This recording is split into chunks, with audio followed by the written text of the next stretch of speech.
What up, y'all? I'm missing my co-host already. She's probably napping, or the jiu-jitsu giant ate her. Because that's who we had on this week. Big motherfucking Dan. He is the biggest guest we've had on the podcast, both following-wise and physically.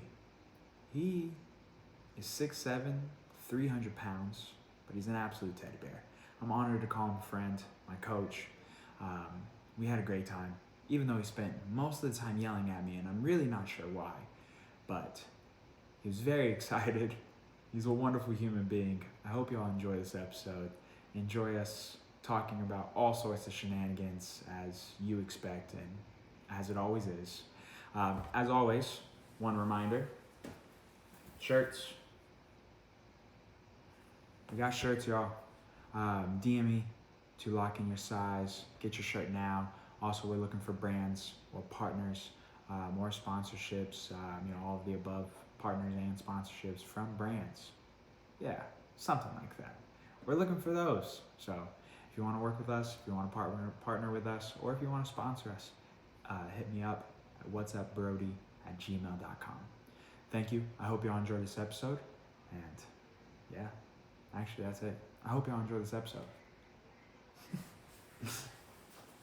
And one last thing, my bad, y'all. The audio is a little jacked on this episode. I apologize. We did not run a test before the episode and learned the lesson the hard way. So the mics were not actually the audio source, but my phone that was recording was. So obviously the phone is pretty far away, so the audio is pretty distant. I did send it over to a buddy, shout out Caleb. Thank you very much for repairing the audio the best that he could. So there is definitely some background noise. You can hear the AC. I apologize, and it's a little distant, but volume should be okay. You might just have to turn it up a little bit longer, and it's clear, so you can hear us. But again, I apologize. That's my bad. I learned a lesson. Always run a test beforehand. But again, thank y'all for watching. Why should you do it? I don't know. Just want to change it up a little. I feel like this is usually like, I feel like you're going through something, yeah. What am I going through? I don't know. Why you shave the beard? I just think that it's time for a change to go away from the beard. Oh. Like a new direction. Yes. So you're having a quarter-life crisis. You did just the way that I've nearly died twice this year, I am past the midlife crisis. Twice? So, yeah. What was was one of them Lyme disease? One of them was Lyme disease. And what's the other one? I had rhabdo. Oh, yeah. Right. You have what? A staph. Oh. No, it's not staph. No? Rhabdo. So rhabdo is when you work too hard, overexert yourself, and your kidneys can't process the amount of muscle that's being broken down into your blood. My kidneys got flooded. Long story short, my piss turned black. So Jesus. I look great. You literally have a beard. Oh. Yeah, that's yeah. Crazy how a beard full of mischief can age a man so drastically. Yeah. Oh, look at that sweet 17-year-old fuck. Oh shit, that motherfucker. Damn, you should shave the beard. Actually, you're kind of cute without the beard, dude. Nah, bro. With the beard. You'd be carded.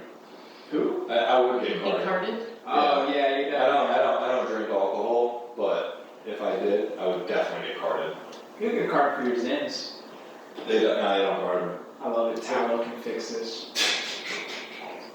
Dude, these comments are great. That's amazing. Show us how Warframe is. Oh yeah, I have so many fucking hours of video games, bro. It's actually unbelievable. I have like over 10,000 hours of video games. Would you mostly play story games? Did you ever get like into heavy like online competitive gaming? I mean here and there, right? But I mean, I'll pull up my Steam right now, right? So like this is me when I went to PC. But I mean that's not. I don't even know how much I have on Black Ops on my PS3 when I was doing stuff. But like I'll show you, right? Like here's the ones where I have like the most hours, like some heavy hours of gaming. Yeah, what's your most played game? Gary's Mod. How many hours? I'll tell you right now, I haven't played it in years. Gary's Mod, last played 2022, I had 1,400 hours 1,400. on Gary's mod, right? I had that. Before that, it was Warframe. I have 774 hours in Warframe. Those were my two biggest ones. So in Gary's mod, you doubled your time in Warframe. I spent a lot of time. How many on days is Gary. 1,400 hours? I mean, let's do the math. Oh, I don't even want to do the math. Fuck. She's got this. 1,400 divided by 24. I spent 58 days straight. Oh my god. Yeah, it was 58. Yeah. 58 days, total days. That's crazy that he beat you. You're supposed to be Miss Fingers over there. I have a fucking baby in my Put it in hand. the boba so you can use both hands. He's beating you. He's not like, that's crazy work. You're supposed to be young Taylor. And you're getting beat by a man over here with ginormous fingers. And he didn't even fat finger. And you did. That's crazy work. This is what you see. You see, this is just, it's crazy, man. I don't even know how to explain this. So it's funny, a lot of people have this idea that like I was some sort of like crazy athlete growing up, or like I did this or I did that, but it's like I never did a single athletic thing in my life until I was like 15. Prior to jiu-jitsu. Prior to jiu-jitsu, right? So like, bro, my life from the moment I had my PlayStation 2 until I was 15, then maybe 17, it was just go to school, come home, play video games until midnight, and just repeat that every single fucking day. Only PlayStation, no Xbox? No Xbox. You didn't get into Halo? I did not get into Halo. I've never played a Halo game. Dude, yeah, how about no Halo? No Halo. Bro, first 3 Halos, you have to play. I will play them. The I will do it. I will do campaign it. is I'll buy an old Xbox just for shits and giggles. Bro, Halo 1, 2, and 3 they're filthy, bro. I remember being a 9-year, probably like 7 or 8, 9, somewhere in that range. My parents coming home with the very first Halo, and we had those big block TVs, you know, the ones that are like this thick. The tube TVs. I get to, damn, dude, this is crazy, bro. How are you only 24 years old? I don't know. That's What's so crazy about me being 24? just the fact that I'm trying to describe to you I mean, how old are you, big bro? box TV. Of course I had a big box TV. You have a box TV? Yeah, that's like this fucking big. Yeah, so why are you looking at me like you just... I wasn't. I was just, you said 2 big things. 2 big TVs, that's what you said. So we had a big box TV, right? Alright. My parents come home, Halo, throw that bitch in the Xbox, and dude, when the theme song comes on, Yeah. game changing. Yeah. That was life changing. I remember that moment still, and I was like 8. But then I played a shit ton of RuneScape. I never got into You that. know? Yeah. Wow. I never, if I touch World of Warcraft, it's It don't, it's jiu-jitsu. a slippery slope. Jiu-jitsu's gone. My life is gone. Every aspect of my life is completely gone. So do you think you have a pretty addictive personality? I have an extremely addictive Is this why you personality. stay away from drugs and alcohol? Well, Or just does it not interest you? so my thing about drugs and alcohol, like I've never done drugs, never been drunk, right? Never, I've had like, the most I'll have is at a nice meal, I'll have like a nice cocktail or something, but I have a rule, I never, ever, ever, under any circumstance, have more than 1 drink. Addictive personality-wise, that is a small part in it, but the reality is I have such a disdain for anything that makes me feel different. I think what I choose to live my life with is a little bit different. I try to, aside from, catching cars on fire and, doing crazy stuff, shooting guns, I try shopping cart, yeah. Motorized shopping carts. With a motorcycle engine in it. We'll pull that up when she said that. Yeah, we'll pull Yeah, that up. but like, I try to live my life as much on the straight and narrow as possible. Like, you won't see me going out partying, out to the club, like, all that stuff, I don't like it. I have so little interest in it. Like, I have so little interest in experiencing what it's like to be drunk. I have so little interest in being on drugs. And I've seen what it does to people, and I'm like, I'm good. Yeah. I guess it's the European in me, right? It's just I grew up very anti-drug. I've smoked weed a handful of times. I never liked it, I don't really consider weed much of anything, but it's just not for me. I have no issue with people doing it, but it's just not what I enjoy, So that's just kind of the way that I think about things. So how do you unwind for that outside? Yeah, yeah. How do you unwind? Me? How do I unwind? I mean, in like what way? Yeah. So, Yes. I wasn't drunk for that. No, you're sober now. Yeah, I was sober. Both of y'all, look at the two sober boys here. Yeah, Jack is a crazy motherfucker. The fact that Jack thought he would be able to easily stop you. Bro, so what happened was the fucking shopping cart, right after this video, the fucking throttle got stuck on 100%, right? It got stuck on 100%, and I got sent fucking flying. That thing was a fucking 600cc engine in that. Look at the size of that fucking engine, right? So it just goes, phew, and I'm like, fuck, and the brakes were out, right? So look, Jack's pulling on the brakes, it's not doing shit, right? So I'm like, oh fuck, you know?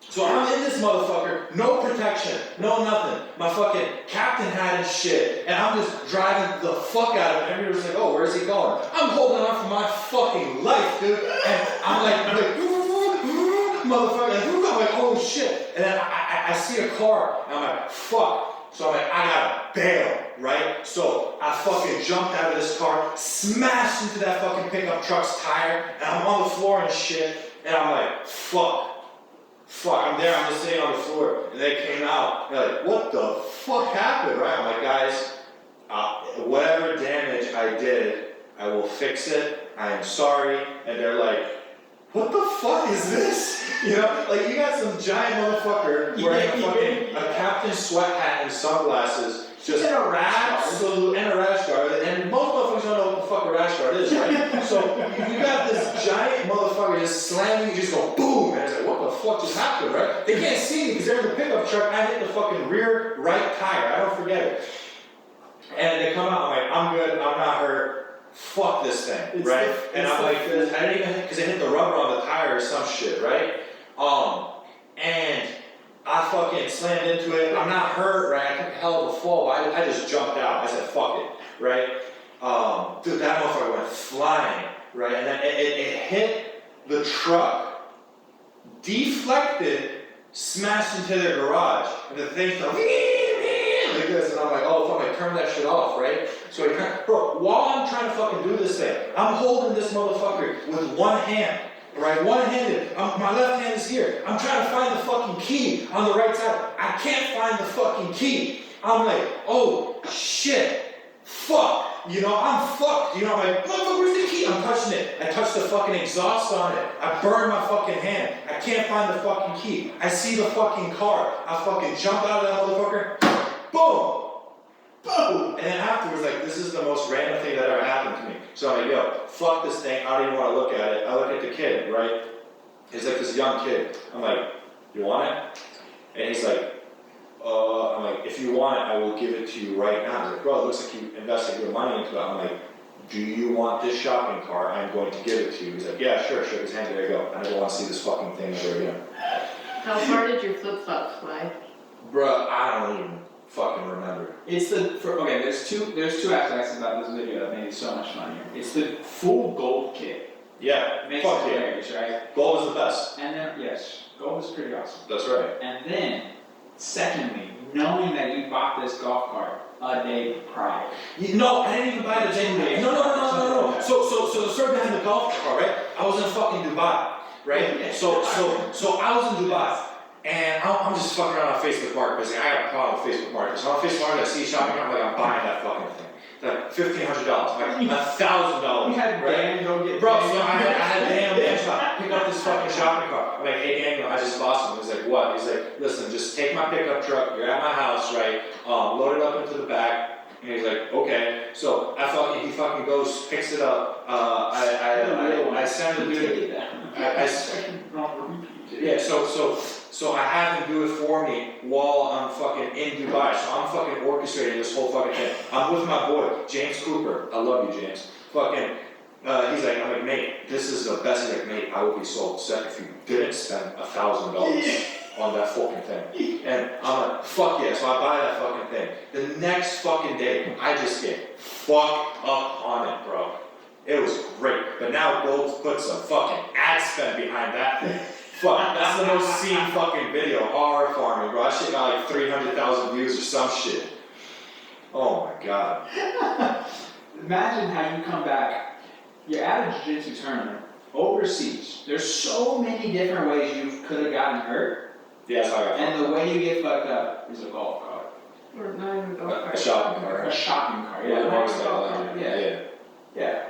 You traveled halfway across the ocean. Yeah. The worst part was I hurt my wrist a little bit, right? It actually wasn't my wrist that was hurting, it was actually Lyme disease that was starting to take its hold, right? So I go to John, again, I'm like, hey John, I think I'm gonna, this is so fucking good, I don't know if we're being an asshole. So, I'm like, hey John, I think I'm gonna take live training off, I hurt my wrist, and, cause I took a fucking fall, and he's like, how'd you hurt your wrist? I'm like, I got into a car accident. I was hoping that he would leave it at that, right? And he's like, how the fuck did you hurt your wrist in a car accident? I'm like, well, you know that shopping cart? And he just looked at me with so much fucking disdain in his fucking heart. And I'm just like, yes, so I might have crashed the shopping cart into another car. And he was like, you hurt yourself on a fucking trolley. Are you fucking retarded? I got roasted for that one. Yeah, well, yeah, CJI is right around the corner. It wasn't close to CGI. But Yeah, something like that. But it wasn't the shopping cart that took me out, it was fucking Lyme disease. Yeah, so how did you come about it? Well, I would imagine it's probably when you went to North Carolina. No, it was when I was in fucking Kazakhstan. Really? Bro, so these assholes that were on my team, fucking like, hey, let's go on a hike. I'm like, fuck that, I don't want to fucking go hiking. And then everybody's like, oh no, it's for the media, come on, we want to take you to the mountains of Kazakhstan. I'm like, fuck that, I don't want to fucking go nowhere. Death Stranding 2 just fucking came out, right? I set up my fucking PlayStation, I paid for early release, I had it earlier than everybody else because I was in a different fucking time zone. I was like, I am not leaving my fucking hotel room. I am training and I am playing fucking Death Stranding. I don't gotta go to training, I don't gotta teach class, I don't gotta teach privates. This is my fucking time off. I'm gonna enjoy the fuck out of my smaller than twin size mattress that I'm sharing the room with another motherfucker. I'm not going fucking hiking. I'm not doing it. And then they bullied me into going fucking hiking. And I got bit by a fucking tick. Hold on. Who bullied you? All of those motherfuckers. Bro, all of them. Bro, they peer pressured the fuck out of me. Let's go hiking. I don't want to go hiking. Come on, let's go hiking. Aida comes to me. Guys, we want you to come out and go hiking for the media. We're going to record it. We have a team. I'm like, motherfuckers, I go fucking hiking, right? It was a beautiful hike. But I got fucking Lyme disease. There. And you know for sure. Yes, because what happened was... Did you see the tick? So, no, I never saw the tick. Really? But what happened was, I started showing symptoms a couple of weeks later. I started coming in with disgusting headaches. Like I get migraines from being dehydrated or like being in lights for too long and stuff, right? Had migraines for a while. It's not a big deal. It takes some Advil, it goes away. But I was waking up with some fucking headaches, bro. Like some nasty headaches. And my wrists were killing me. So I had joint inflammation, I had that, and I was more tired. My heart rate variance, you know what that is? Yeah. HRV. Your HRV should be over 100. My shit was 4, right? So I was fucked up, right? And then I got the fucking a bump on my leg, and I'm like, fuck, I got staph, right? Alright, staph, annoying, antibiotics, boom, done. Bro, it went from this little fucking dot to this giant fucking ring on my inner thigh, and I'm like, what the fuck is this? Message one of my students, Roger, and he's like, that's not staph, that's a bug bite. You got Lyme disease. I'm like, fuck. So I started doxycycline for 2 months, got sick as shit. The recovery from Lyme disease, when you're on antibiotics, fuck you up worse, because what happens is when the Lyme disease dies, it releases some shit into your blood and all that. So got fucked up, couldn't do fucking CJI, because these motherfuckers were like, let's go hiking. That's crazy. I thought it was when you were in North Carolina. Because that would make sense, because... No, I don't go nowhere. I don't go nowhere unless I absolutely have to. Yeah. If I have to go somewhere, I'll do it. But yeah, me, sure, just not special but ticks are prevalent. But the thing is, I didn't go nowhere. I was at my hotel, and I was on Fort Bragg. That's it. That's all I did. If I wasn't training the Special Forces guys, I was at my hotel. I didn't do anything. I didn't want to do nothing. And at that point, I think I was already on antibiotics when I was at the Special Forces thing. So now I remember, yes, I was already on antibiotics. I already knew I had Lyme disease when I went to go train these guys. This was after you got back. Correct. Yeah. So yeah, shitty situation. Oh well, fuck, happens. What can you do? At least I'm still here, and I made a full recovery. So. That's what I want to ask. So what, is there any, like, do you still have Lyme disease? How does that work? So Like, what happens? What? Just like stick around? I have that. Gotta But take some alcohol. So what happened You didn't say that. is if you I did not. If you catch Lyme disease early enough, you can make a full treatment or recovery with a large dose of antibiotics. I was on doxycycline for 2 months, right? Terrible. If you've taken doxycycline, have you taken it before? I'm not. Fucks you up. Is that pretty strong antibiotic? Very strong antibiotic. I was taking 300 milligrams. Not 200, 300. Took that for 2 months. I was fucked up beyond belief. Morning and night. 300. So one in the morning? No. So 100 milligrams each pill. 1 in the morning, 1 after training, 1 at night. Damn. Beat my ass. But I'm good now. It's alright. So just completely gone? Just I mean, yeah. I mean, it goes away. If you catch it early, most people with Lyme disease don't know what's going on. Yeah. So they're just fucked for the rest of their life. But before I was able to take hold in my system, I did doxycycline, 2 months, cleaned that out. Whatever shit was left over in my blood, I went to Waste the Well. Excuse me. They did a combination of dialysis, ozone, that shit. Speaking of that thing, I'm gonna tell you about that shit. Yeah, so very curious. they did a combination of dialysis, ozone therapy, ultraviolet light, and oxygenation of the blood. Bro, that shit fucked me up to a degree which you wouldn't understand. Dude, go to the next slide. You'll see all the shit they pulled out of my blood. Look at that. That is Big Dan Seafoam right there. So I'm telling you, they pulled that shit out of my blood, right? So that shit, what is that? Do you know? bad shit. That's not supposed to be there. It's I don't know, I'm not a doctor, right? But what happened was I was so tired after that. I mean, when I say it fucked me up, it didn't fuck me up. Like it just got me so tired. Like a degree of tired, which is like unbelievable. It's tired that you can't explain. Like there's tired from training hard. There's tired from not sleeping. This is the type of tired where it's like I took out all of your blood, ran it through a machine, and pulled out all the shit that's not supposed to be there. But it was great. Thank you, Waste the Well. You took very good care of me. I've done 2 treatments. I'm going to do another one sometime again soon. It's very good. It helps you out a lot. How wonderful is that we have that place right here? Yeah, Waste the Well is great. Yeah. Great We people. live in a great city. That's right. There's a lot of awesome things. And you are the most awesome thing. Oh, It is there, yeah. You've been buttering me up all day. That's right. That's right. Yeah. What? You just. Yes, you can't hate me anymore. No. When I was a kid, they told me I was like a bull. I was like a bull in a china shop. Nothing ever fucking changed. Just everything just falling. That's I right. see you just knocking everything over. No. How were you in school? Terrible.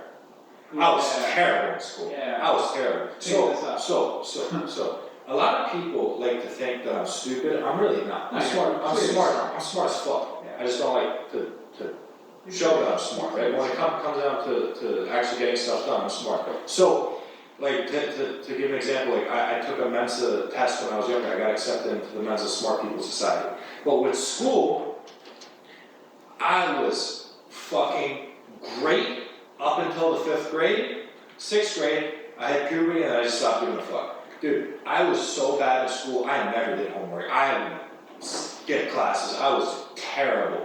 I mean, when I was in high school in New York, they had a thing where they only took attendance on the 3rd period, right? So what I would do is I wouldn't show up for the first 2 classes. I would come to the 3rd class, I would just go out, go home, play video games, right? So that was me. But I think I graduated high school with a 1.8 GPA. Yeah. So it got so crazy, right? So when I lived in New York and Pennsylvania, so it was complicated. Divorced parents. I was at both, right? So when I was in Pennsylvania, right, I switched to online school because fuck school. I don't want to be at school. I was never built for school. I had issues with authority. I didn't like people telling me what to do. I still have issues with that, being told what to do. That's why I work for myself. But when I was in high school, right, so what I did was, I switched to online school, and then I'm like, well, you know what, fuck it. I haven't really gotten to experience like a high school experience. I did one period of, I think, 6 months or 3 months or something where I actually went back to school. Terrible fucking experience, right? So I did like a year and a half in New York, and then the other half of the year I moved back to Pennsylvania, and then I ended up graduating in Pennsylvania from an online program. But I was a smart motherfucker, right? So all I wanted to do was play video games and train jiu-jitsu. So what I did was, I went to Reddit and I found somebody that completed your programs for you. It was $20 a class, bro. He did it with some software shit, right? So I did the absolute minimum, but then we had assignments, right? So I did the calculations on it. If I just put like a random thing of numbers in my classes, right? Like on my assignments, you had to do it. You would like, my grade wouldn't drop below a 65, so I could still graduate, right? So I paid some service on the internet for some reason to to complete my class. Allegedly, I don't want you to avoid my high school diploma. Honestly, fuck it, avoid my high school diploma. See if I give a fuck. Yeah, I cheated like a motherfucker in school. I didn't give a fuck. So what happened? How are you paying for this? Bro, it's $20. I know, but how, like, So that goes into another story of me going from Pennsylvania to New York, right? So in a nutshell, I had some things happen in my life where I had to decide, what the fuck do I want to do with my life? So I had three options, right? But let me explain to you my circumstances. No money, no real support system, and no life skills, right? So, and what did I have going for me? I was smart as fuck, and I did jiu-jitsu like every single day. I trained at a school in Pennsylvania. What did I have going for me that? Okay, here's my three options. so how old are we right now? 17. Got it. So 17 was when I'm like, I gotta start figuring out what the fuck is going on, right? So I'm like, all right, here's my three. I remember like it was yesterday. Like I remember the exact conversation with my father. Do I go to the military, do my 4 years or whatever, get the GI Bill, go to college, do that? Cool. Option one. Option two, fuck it. Just do what everybody else does, fucking go to college, do that shit, and go find a job, work for somebody, and just let that be my life. I had four options kind of. Option number three was become a truck driver, because I have no issues driving. My father was a truck driver, and he could teach me everything when it comes to being a truck driver. So, but anyway, that wasn't really an option. But the option was, let me give jiu-jitsu a shot. Right, let me give jiu-jitsu a shot, right? Like, fuck it. What led me to do it was I saw Gordon making money. Yeah. It was literally Gordon. So Gordon is the reason why this was in 2018. So I saw him start making money. Yeah. I'm like, fuck, he can do it, I can do it too. Fuck it, let's give it a shot, right? The issue was I'm in Pennsylvania, right? And they're in New York. They're in New York. Yeah. That's far. Yeah, That's it 2 is. states away, Yeah. right? I didn't have good jiu-jitsu where I was at. My instructor wasn't able to take me to the places that I was able to. But Danaher could. That's where it was. So I'm like, fuck, here's what I'm gonna do, right? I'm gonna try out every single jiu-jitsu academy in New York City. The 3 top academies, in my opinion, are Unity, Henzo's, and Marcelo's, right? So this is my plan. I spent a couple days at Unity, I was going to spend a couple days at Henzo's, and I was going to spend a couple days at Marcelo's, and then make my decision which academy do I want to learn my increased tutelage from, right? Because, I'm going to give it a shot. Gordon can do it, fuck it, I'm going to give it a shot. He would make money off of Fanatics. I saw this motherfucker posting 100K a month and shit. I'm like, fuck, I want 100K a month, right? So, he was making money, I'm like, fucking give it a shot. I went to Unity, it was great people, not a single bad thing I could ever say about Unity. I'm like, okay, I'm probably gonna go to Unity, let me try out Henzo's, let me try Marcelo's, right? I'm gonna go on my word, I'm gonna do what I said I was gonna do. I go to Henzo's, I remember it like it was fucking yesterday. I walk in, hi, this, that. I think it was Brian Joy at the Brian Joy and Jay at the desk, and Uncle Rob, Black Rob, love that guy, over there. And I'm like, hi, I'd like to come train jiu-jitsu here, blah, blah, blah. Dad, like, can I try out for a day or something? Like, yeah, sure, pay day pass, whatever. I go downstairs, it's John Danaher's class, and I'm just sitting there like, oh fuck, like I'm in a fucking room right now, there's some motherfuckers here. Like, okay, like I'm just like, and I see John just fucking across the mat from where Black Rob sat in his chair, he took his shoes off, walked across the mat into his little office. I swear to God, like yesterday, I said this to myself, I'm like, this man is gonna teach me jiu-jitsu. Literally, the moment I saw John, I'm like, this man's gonna teach me. You know that scene in The Matrix where Neo was like, I'm gonna learn jiu-jitsu? Like, I'm gonna learn jiu-jitsu? I said, this man's gonna teach me jiu-jitsu. Runs through a class, I fuck everything up. I was bad as fuck. And How long you been training at this point? like 2 years. Okay. 2 years. 15 years when I started. Yeah, I was a blue belt at that point, so I was 15 and 17. So, I'm like, he's gonna teach you. I get fucked up. Everybody beats the shit out of me. I'm like, fuck. And then I trained there for a couple of days, and then, you know, I see Danaher watching me and shit. Then he pulls me to the side. He asks me, do you want to do jiu-jitsu professionally? And we had a very good conversation that I'll say another day in the future, we'll say that. But after that, I'm like, okay, this is it. And then I fucking just ran with it. You didn't go to Marcelo's? I did. Damn! No, I love No, listen. After he had that conversation with me, right? Like Merlo had a good conversation with me, right? And I feel bad about that, but I with John, I just felt something. I just felt like this was it. And I love John with all my heart. He is an amazing person, an amazing teacher. He's done so much for me. Everything that I have in my life is because of him. If it wasn't for him, I would have nothing. I would be nothing. He's done everything for me. He's a great man. But after that conversation, I started training there, and I trained there, I think, for like a year and a half or something, right? But the thing was, I was in Pennsylvania, he was in New York. How the fuck do I get from Pennsylvania to New York every day, right? On that train? The bus. Yeah. So, my family does not have money, right? They don't got money. You know, like, I'm not gonna go too in depth into it, but you know, Are you first generation? So I'm first generation immigrants from Romania. My mother and father, both from Romania. Zero when they came to this country. Nothing. Both my parents were like my dad was like a busboy, became a waiter. My mother was a waitress for the longest, right? Very, very humble upbringings, right? Like, so we didn't have money to support my training. It just wasn't, like everything was we were already struggling, right? We didn't have money to be able to support my training.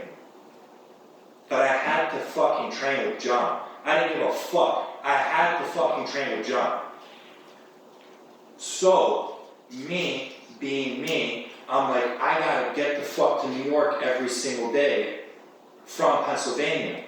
Thank fucking God there was a commuter bus in Pennsylvania. I never forget it. Mart's Trailways. It was $400 something a month. My tuition at Henzo's, they gave me the student discount, was $200 a month. So I had to come up with $600 a month. $600 a month, I'm good. I'm making it. I'm going from Pennsylvania to New York, right? Fuck, how do I make $600 a month? My parents don't have $600 a month just to do that. Man, I wish I had rich parents. But I also don't, because if I had rich parents, I wouldn't have the work ethic I have now. So, what did I do? I invented something and sold it online. Kimono Grip. Yeah. You remember Kimono Grip? No, I don't. Look up Kimono. Yeah, that fucking bus. That thing. I was on that thing fucking 6 hours a fucking day. So, anyway, fuck that thing. That thing was fucking terrible. It was smaller than a fucking airplane. I'm big as shit at this point, right? I've been the same size since I was fucking 16. Look up Kimono Grip. Look up Kimono Grip right now. Look it up. Kimono grill? Kimono Grip. Grip. That was me. That's my company. That was my company. I stopped selling it, but I invented that shit. What is that? It's for for the cable machine, right? So that's how I paid for, that's how I paid for training when I was younger. I was making them for like $7 a pop, and then there's me. This is me when I was 17. So I was making them for like $7 a pop. I was selling them for 40. Shit started making money. I was making like 2 G's a month. That was great. So all of a sudden, I had money in my pocket because I refused this motherfucker. I fucking love this guy. I wonder what he's up to. So that's how I was making money to support training. How'd you come up with this? Because I had to. I had to make money. And I had an idea. I'm sorry. I get excited. So because I had to make money to be able to train. Because I wasn't accepting anything else than to be able to train them. So I took that, I started using that money to get to New York every single day, pay for my stuff. Bro, my commute to New York was so fucked up beyond belief. Like, well, what was the thought process here? So like when you're, how do you, like, what made you come up with this in particular? it's gonna sound so cliche. I was in the gym, lifting weights, I was using the ropes. I'm like, why the fuck would I want to use the ropes when I could use gi fabric? How do I incorporate gi fabric into a weight machine? I built that. Because it clips onto a cable machine. Try to find a video of it, like that. So it was gi fabric, Yeah, so that it wouldn't rip. yeah. Well, that way you can practice your grips and get your grips stronger with gi grips. Yeah, so that's what I built, right? And anyway, long story, and we don't have to spend any more time on that. I came up with that, gave a shot, made money, and I was able to train in New York. But the commute was fucked. It was terrible. The commute was the worst part of all of it, right? I commute 20 minutes to the gym now. This is a dream. Bro, when I was commuting to New York from Pennsylvania, oh my God. Fucking, I would wake up, I remember like, this shit, my God. Like, I was waking up at 3 in the morning. I was leaving my house at 3:15. I would drive 20 minutes to take the 4 a.m. bus. The bus was like something like 2 hours. I would get to New York. I would take the train from Port Authority to Penn Station and then walk. So that was like 4 hours each way. I was doing 8 hours a day just to be able to train with Danaher. Because he wanted me in there. And I was gonna do anything to make that happen. So I was 17 doing this shit, right? Commuting, 8 hours a fucking day. So when I hear people complaining, oh, I can't afford training. Oh, the commute's too long. I didn't give a fuck. I was going 8 hours a fucking day just to be able to train with these motherfuckers. So when I hear young kids complaining about shit, I just tell them that spiel and I just call them a bitch, and that's it. Because that's the shit that I was doing to be able to train with John. So we do this shit for like a year and a half, right? And then COVID happens. COVID happened, right? We go and they're like, everything's on lockdown, New York City's fucked, like there's nothing, anything whatsoever. They decide we're gonna move somewhere, right? So the team was either gonna move down to Texas or to Florida for some reason, right? I'm like, okay, I've done it before, I'll do it again. I'll find a way to be down there, right? These motherfuckers chose Puerto Rico, of all places. We moved to fucking Puerto Rico, right? So I'm like, what the fuck? I'm moving to Puerto Rico. So, God bless Mo Jassim. I owe that man my career. He did everything for me. What did Mo Jassim do? He sponsored 6 guys from the team, gave us places to live. So what happened when we moved to Puerto Rico? A lot of us didn't have money to be able to afford this stuff, right? But we needed a team out there to Puerto Rico. Who was making money? Mikey Rob, Gordon, Craig, Gary. Those guys, they were making money. Everybody else wasn't making money, right? So Mo Jassim invests in the team. What does he do? He gets 2 apartments, 3 bedrooms each, and pays for our rent for a year. When we get to Puerto Rico, he gives each one of us $1,000 to go to Walmart and get all the shit that you need. Blankets, pots, pans, forks, knives, just shit like that, right? Just so that we were straight. And we did that for about 9 months, and then everything went to shit, and we moved to Texas. But bro, those 9 months were ridiculous. So you gotta remember, right? Again, I had very, very little money. I couldn't run my online business because I wasn't around. My dad would sometimes make packages for me, but it wasn't easy for him because he was working. So basically, I was completely penniless, and there was no way of making money in Puerto Rico. There was no way of making money. Nobody's got money there. You're trying to charge money for privates, nobody's got money for private lessons. And I didn't have a fucking car, because I couldn't afford a car. And my parents couldn't afford a car. So I was stuck in my room in Puerto Rico for like 18 hours a day. 18 hours a day, I was stuck in this place, right? So I had a little gaming laptop, right? I would just play fucking video games all day. I would play, go to sleep. In the morning, we would go to training. So with some of the guys, they would drive us. We would all carpool to training. We would train at Combat 360 under my very, very good friend, Juan Delgado, who I love to death, who opened his academy up to us and gave us a place to train. Lived there, didn't have a car for the longest, then I finally saved up $2,000 to be able to buy the world's biggest shitbox you've ever seen in your entire life. That shit caught on fire, right? So I didn't have a car again. How did it catch on fire? Me. It was just a piece of shit car. I should have never bought that thing. I was just driving, just throwing it over. So we moved to Puerto Rico, and then everybody just started cracking, like, oh, I can do this, blah, blah, blah. Team split, whatever, happens. And then we decided to move to Austin, Texas. And when I moved to Austin, Texas, whatever money I had saved, I was able to actually,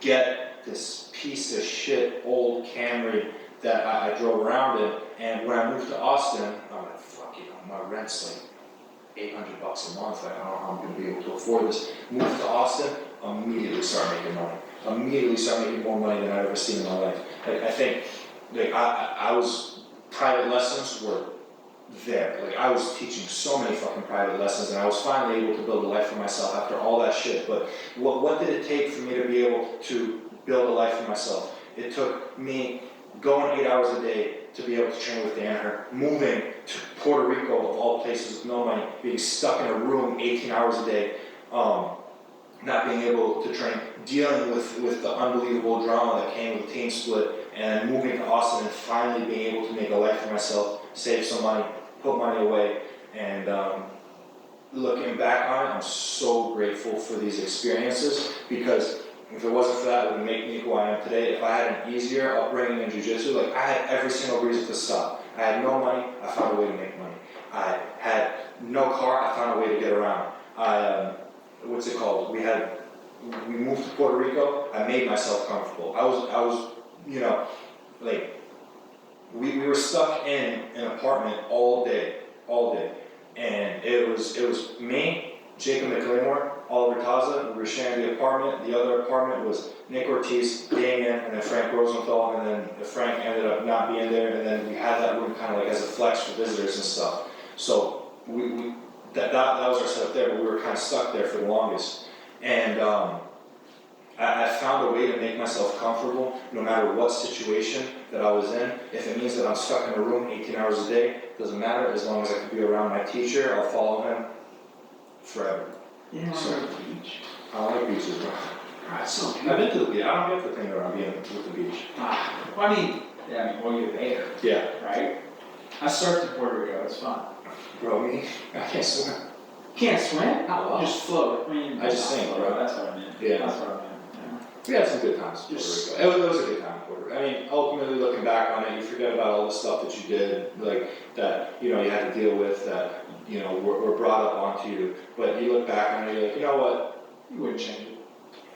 What's done is done.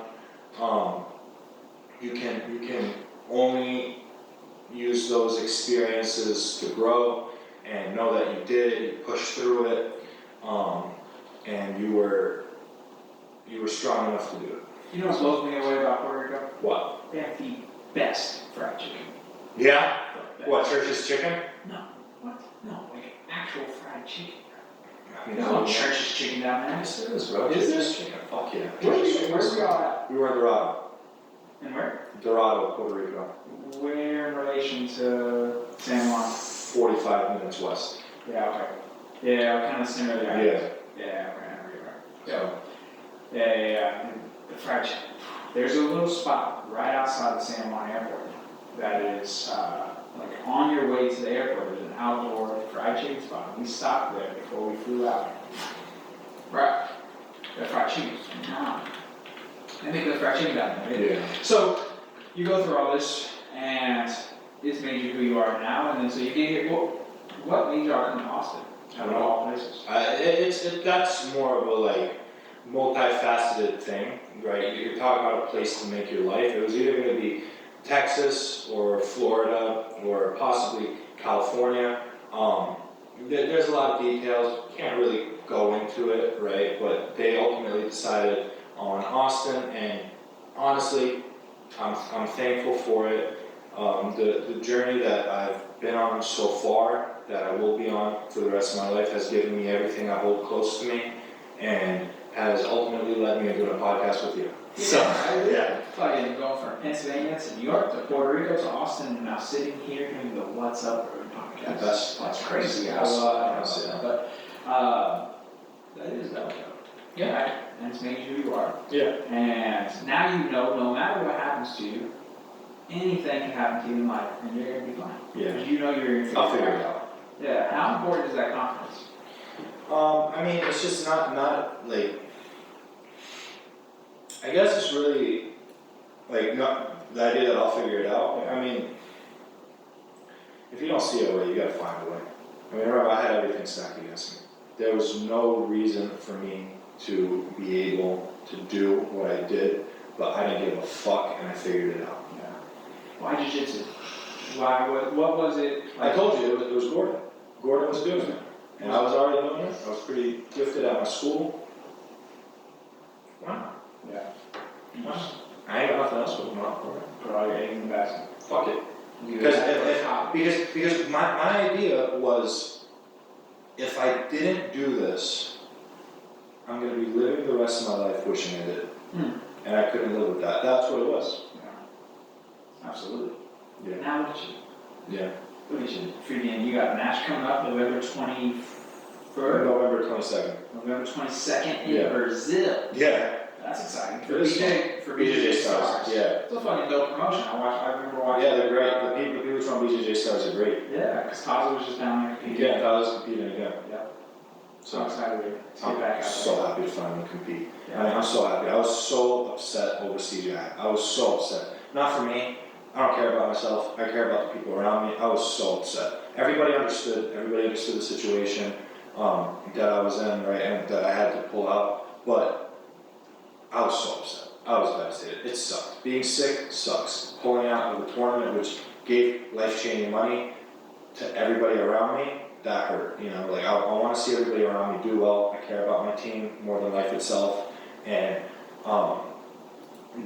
not being able to help them for that broke my heart in a way that I can't describe. But it's done.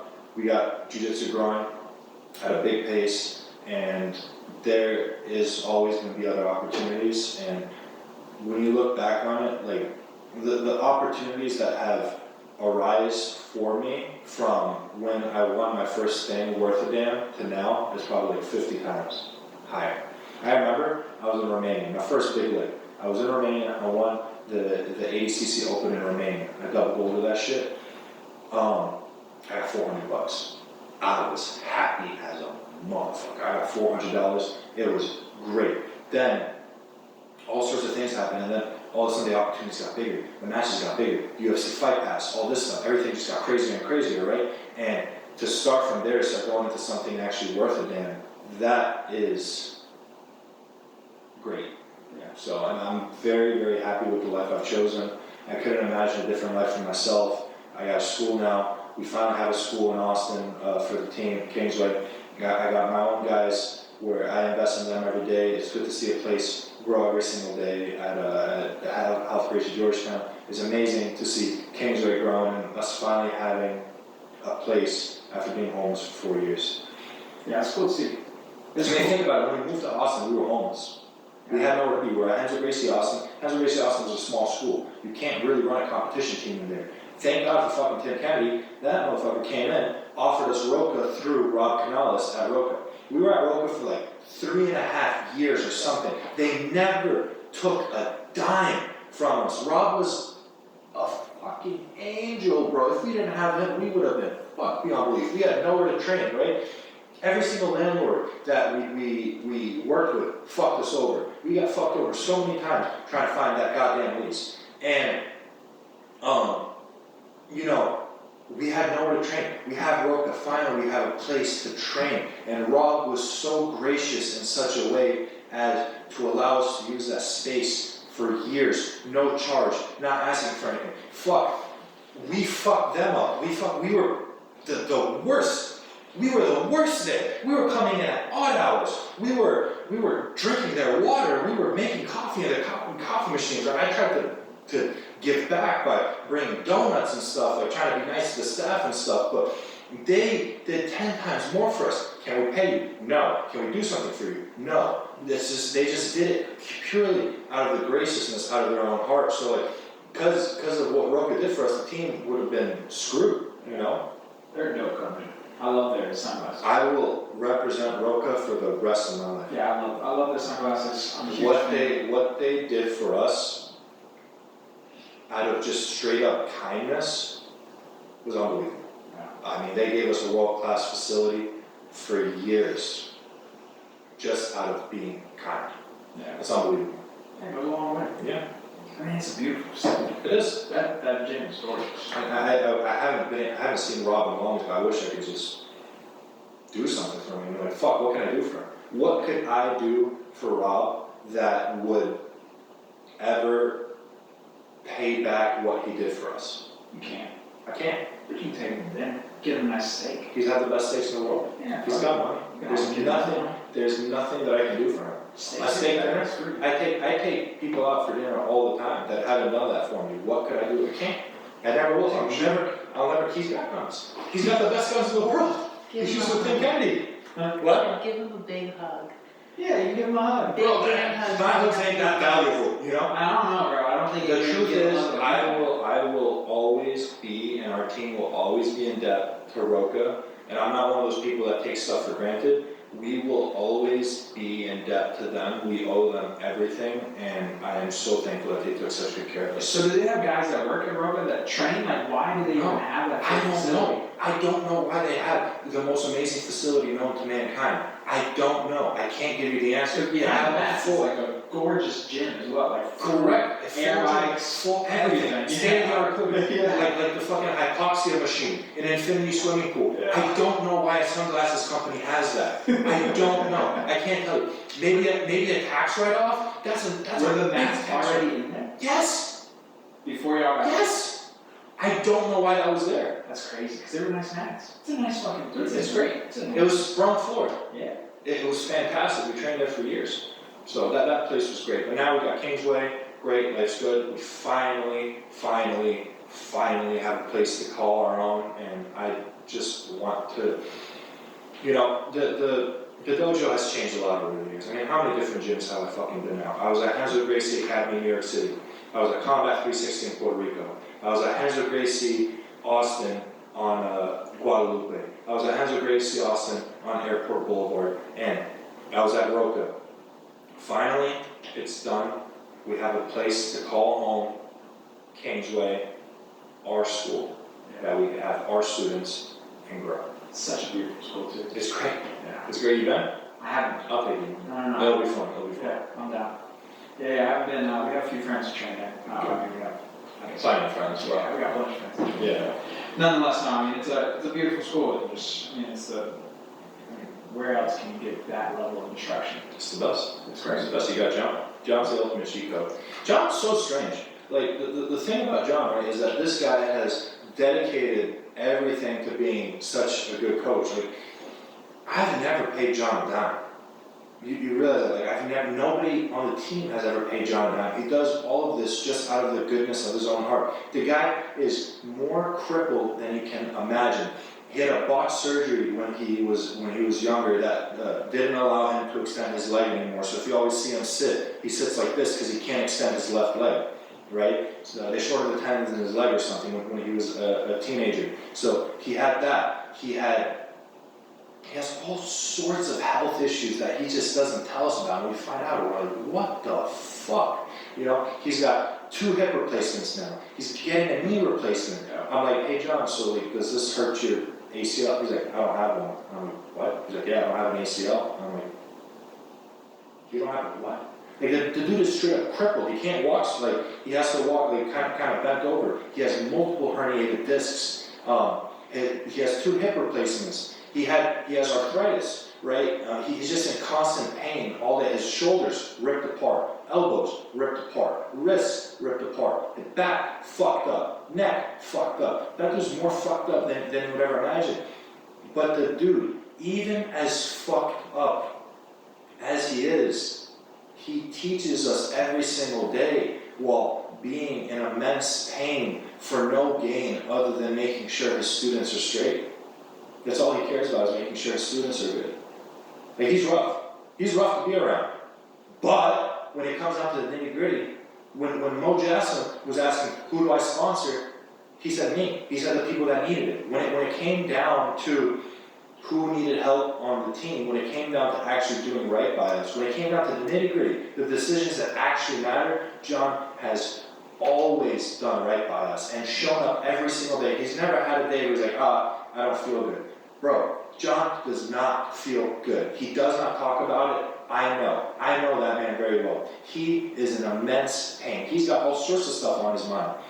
And what happened? He shows up every single day and teaches us every single day. How could you not be thankful about that? What do you think drives him to keep going? I don't know. I couldn't tell you. I know I would. You know? I mean, think about it.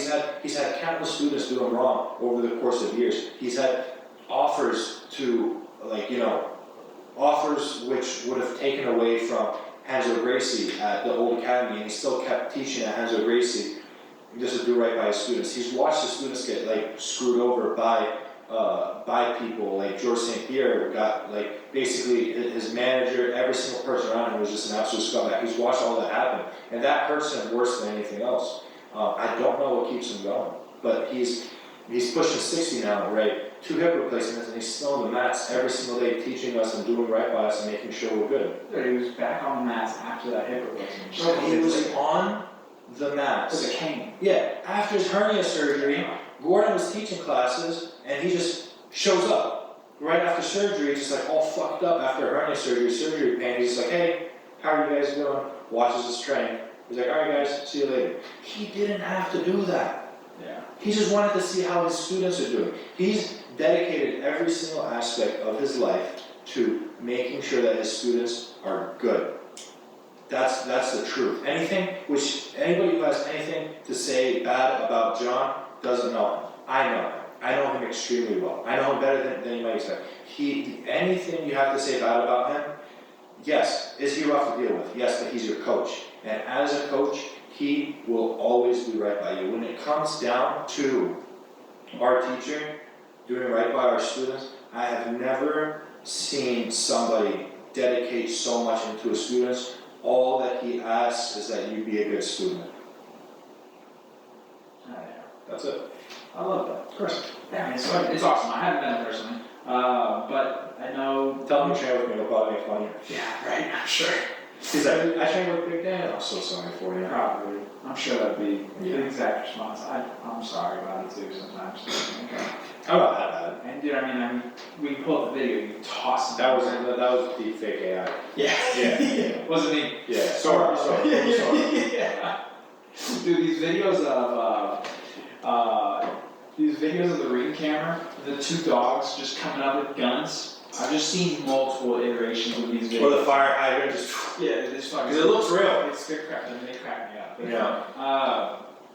I was gonna say something. Oh yeah. So the one thing that stuck out to me that I've seen or heard about is just that when Kingsway first opened and the YouTube video was coming out of all the first couple classes, etc. Seeing John going around personally to each and every person and shaking their hand, but also introducing himself as if they didn't know who he was. Of course, they know who he was, but you can tell that you can you see that a lot with, even with like actors or like super popular people or celebrities, when they come up to you and they shake your hand and they tell you who they are. Right, this is something that you did when we walked into the house. Like, you introduced yourself as if we didn't know who you were. It's like, of course we know who you are, but you still, humbly, either you don't assume that those people know who you are. And so watching John going around and shaking everyone's hand and saying, "Hi, I'm John." Yeah. It just That's shows a something lot about his character. That's something that John kind of instilled in me, but also who I am as a person, is that I don't want special treatment. I don't want, like, "Hi, I'm Daniel Manasoiu." No, my name's Dan, like, whatever, right? Like, I don't want to be worshipped. I don't want to be treated special. I want to be treated with the same degree of respect that everybody else is treated with. I think everybody should be treated equally and with the same degree of respect regardless of who they are, because I feel like that's the most real way to be with somebody. Like, I've met some really, really important, powerful people in this career I've had with jiu-jitsu, and what I do is I treat them the same. I refuse to give somebody special treatment. I mean, that's different. If I meet like an American hero who saved a bunch of lives, like we just had Christian Craigshead come to our school. Yeah. Christian Craigshead is a fucking hero. That man is 10 times the man, 100 times the man that we will ever even dream of being, right? That dude saved the lives of over 700 people. You have to do above and beyond for a guy like that. But if it's a guy or a dude that just so happens to be a billionaire, okay, cool. What, you want me to suck up to you? I'm not. And if you have an issue with that, we're not going to be friends. But the way that I live my life is, yes, I did introduce myself when I met you. Like, imagine I came up to you, like, "Hey, what's your name?" "Cool." "Yeah, you probably know me." Yeah. Imagine how much, bro, you've been to my house, Yeah. right? Like, you're a friend. You're like, "Yeah, you train with me, whatever. Maybe I'm your coach or some shit." Cool. But on the mat, I'm your coach, but off the mat, I'm your friend. And I try to treat everybody the same unless they do me wrong, or worse than that, do somebody I care about wrong. And I think that's the best way to live your life, because the thing is, right, if you start living your life like you're worth something, or that you're special, or that you're different, I just feel like that leads to suffering. I just feel like that's just going to be a good way to hurt yourself and end up just being an asshole. And I don't want to be an asshole, I'll be honest. Like, truth, I say the truth. If you speak the truth, you have nothing to be afraid of. But, like, if you're trying to live your life like you're somebody else and that you're worth something, like, the people that are worth something are the heroes, the doctors of the world. Those guys deserve special treatment. Police officers that save people, those guys deserve special treatment. Guys in the military, those guys deserve special treatment, right? Because they're actually doing things that better mankind. Scientists that comes out with something that betters humanity, those guys deserve special treatment. Because those people are actually making a change and doing right by people in the world. Me? What the fuck am I doing? Why the fuck do I deserve special treatment? us wonderful videos. What am I actually doing for the world that I deserve special treatment? I do jiu-jitsu. No, I do jiu-jitsu. That's all I do. I do jiu-jitsu and try to do right by people. I'm not a fucking Navy SEAL going out there defending America. I'm not a fucking doctor saving people's lives in a trauma unit. Those people deserve recognition. Sure, no, I completely I understand what you're saying, but you can't discredit yourself and what you've done. You're an inspiration. You sat here and told me you were traveling 8 hours to follow your dream, right? Once you extrapolate that and you look at that does make you an inspiration, because there's somebody listening, or there's somebody who looks up to you, and maybe they're having their own setbacks or their own reasons to not train, and they hear your story, and they're like, "No, fuck that," or whatever it is that they want to do. It doesn't have to be jiu-jitsu. But that does make you an inspiring figure. I'm not saying anybody has to treat you differently, but we can't sit here and just say that, "Oh, you just do jiu-jitsu." Sure, jiu-jitsu is your career, and that is how you make money outside of your other businesses, but at the root of it, it is you following a passion, following a dream. You've moved from state to state to state. You traveled for 8 hours to go train.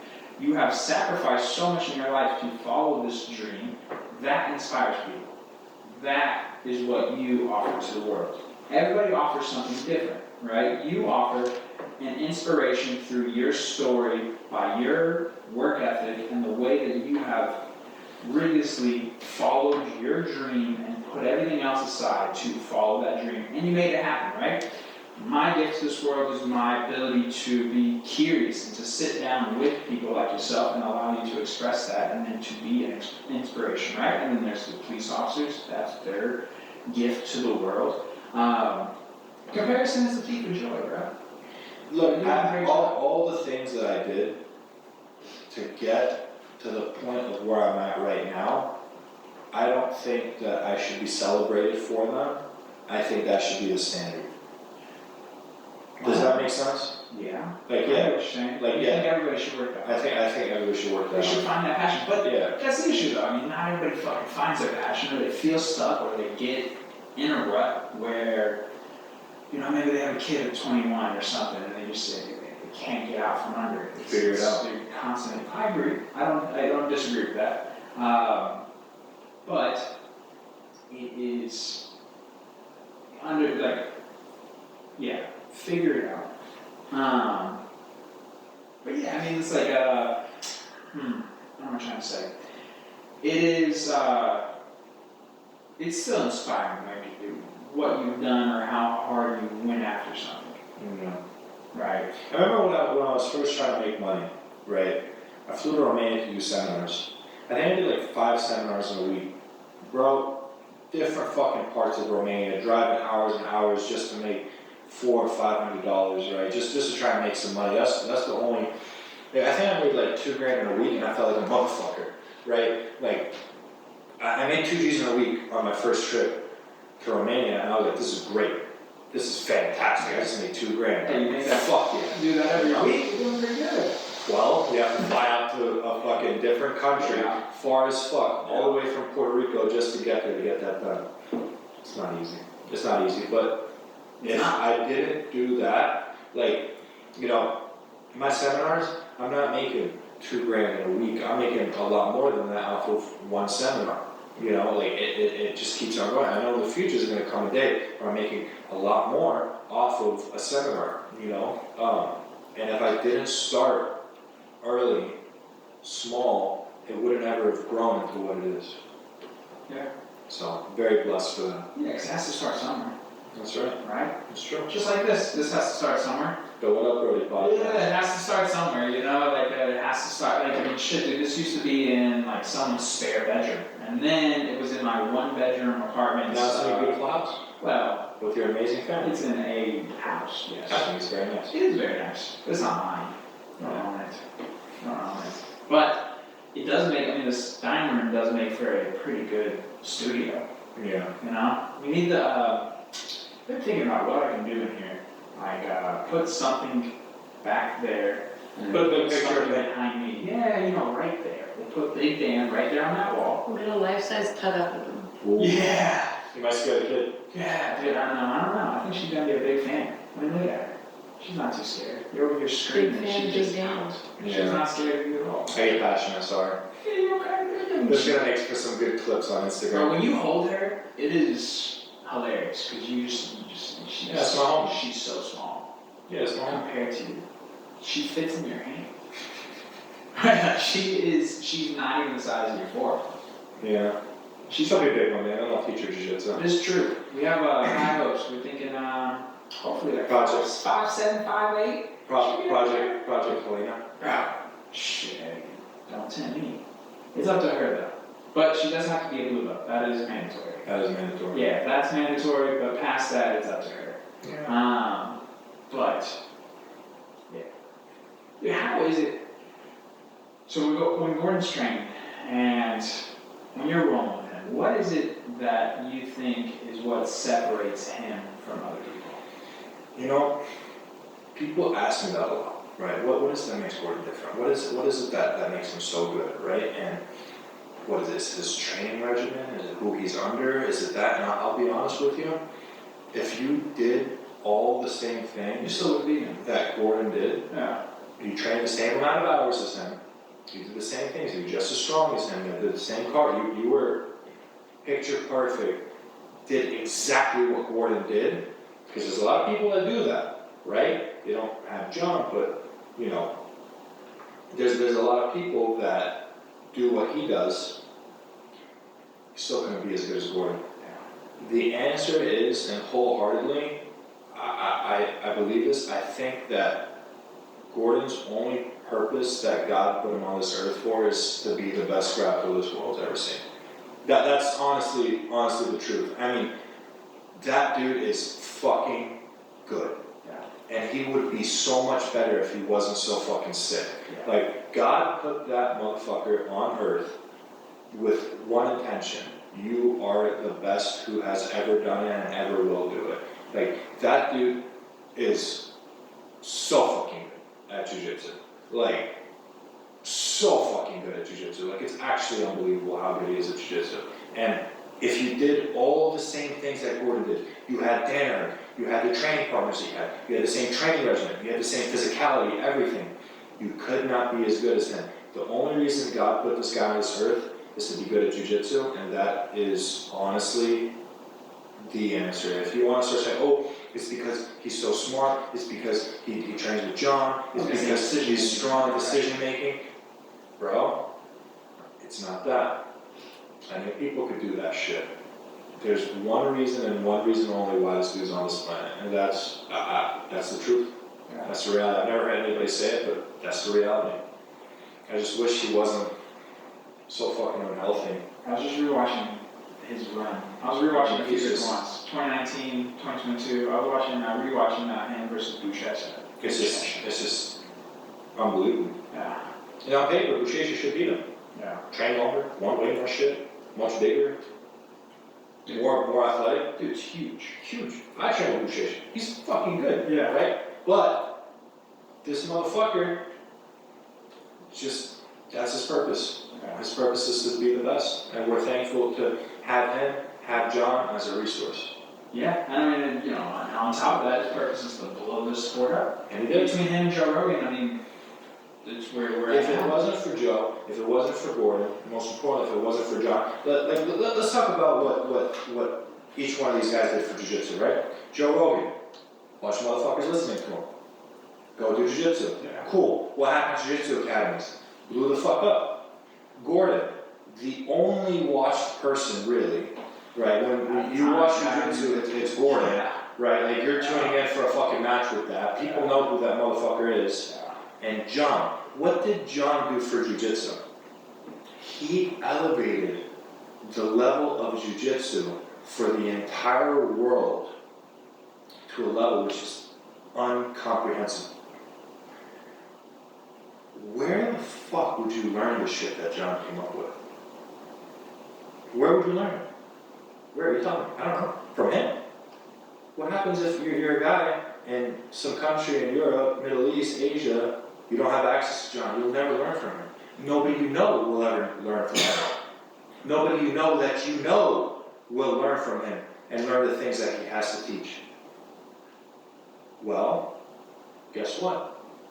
You go on Fanatics, you have instruction directly from John Danaher. He raised the level of jiu-jitsu higher than it's ever been. Everywhere you go, there's good jiu-jitsu now because of who? John. I know for a fact, I know this actually for a die-hard fact, that all the major teams, whose instructions do you think they're watching? Oh, John's. I was watching his pin escapes just yesterday. Who has done more for the level of jiu-jitsu on the entire planet? Yeah. Name one. On the entire planet. Than John. That's your answer. I mean, does he see things differently? Is it a level of intelligence? Like, is it the understanding of anatomy and body mechanics and physics? Like, what? Dude, we've had guys train jiu-jitsu. Really, everything that John knows, he learned on his own. Yeah. Everything he knows, he was his own instructor. He was a philosophy professor. Correct, but he was his own instructor. If you put a philosophy professor in the same situation that John was in, completely crippled too, by the way, they wouldn't be able to do it. John's purpose on this earth, and I believe everybody has a purpose, just like Gordon, Gordon's purpose on this earth was to be the best who's ever done it. John's purpose was to be the best teacher on this earth and to raise the level of jiu-jitsu. In 200 years from now, when none of us are here no more, they're still going to be talking about John. And he has done so much for Brazilian Jiu-Jitsu for this entire planet, more than you've ever seen. More than we'll ever see. You think about it, you learn from him. Yeah. You learn from Finesse. He's not running, you still learn from him. There's people who, no, I'm saying, but if you're outside, outside of it, right, you learn from them. Yeah. There's studios which their instruction is this. They watch John teach a technique, they stop for 10 minutes, drill the technique, watch that, and they'll go through that. That's their instruction. Guess what? That's almost the same as having John there. Yeah. You're having him teach you the technique. You have him, and so you're getting direct instruction from John. Yeah. This This is the actual critique or criticism that we're not doing, right? That's Like the troubleshooting portion. But without that, if you have at least some base knowledge, you can kind of troubleshoot it on your own. That's when, I know guys which, that's how they run their programs. They got successful fucking programs. Their guys are all killers. You roll with those guys, it's the same like rolling with some of the guys in our room. They all know the same things. Yeah. So, When did the Q&A start? Q&A? Yeah, like Okay, after class, so- Q&A. I don't know when the fuck the Q&A started. Because when I was at Henzo's in New York, that shit was not happening. Bro. Really? That shit was not happening. Over the years, I think John became more open to it. But like, what happened was you would take class, John would shake everybody's hand. If somebody would ask him a question, he'd just kind of look at you weird and then just go off into his office, right? But if one of his top students asked a question, he would answer their question. Cool. No problem. Then in Puerto Rico, we were just kind of all hanging out because we didn't have shit to do, so we just started talking shit after class, right? We'd just be like, okay, cool, whatever, blah, blah, blah. After Puerto Rico, we moved to Austin. John had to move an academy, he had to be nice. So he started doing that Q&A after class, and then it just became a thing where after class, everybody came to him with questions. It's a new thing. I like it. Me personally, I would like to see John not answer as many questions just because I want the old man to have a break. Ask me something. Ask Gordon something. Ask Luke, Giancarlo, Nicholas. Ask them something. Give the old guy a break. But again, he does right by his students, and he always answers everything. The Q&A part is, You see me do it. it's invaluable. Yeah, you got a question? It's so good. You're right. Yeah, it's so good. Like Yeah. I believe that every academy should be doing that after practice for, there should be, maybe Your instructor has to be good enough though to be able to answer questions.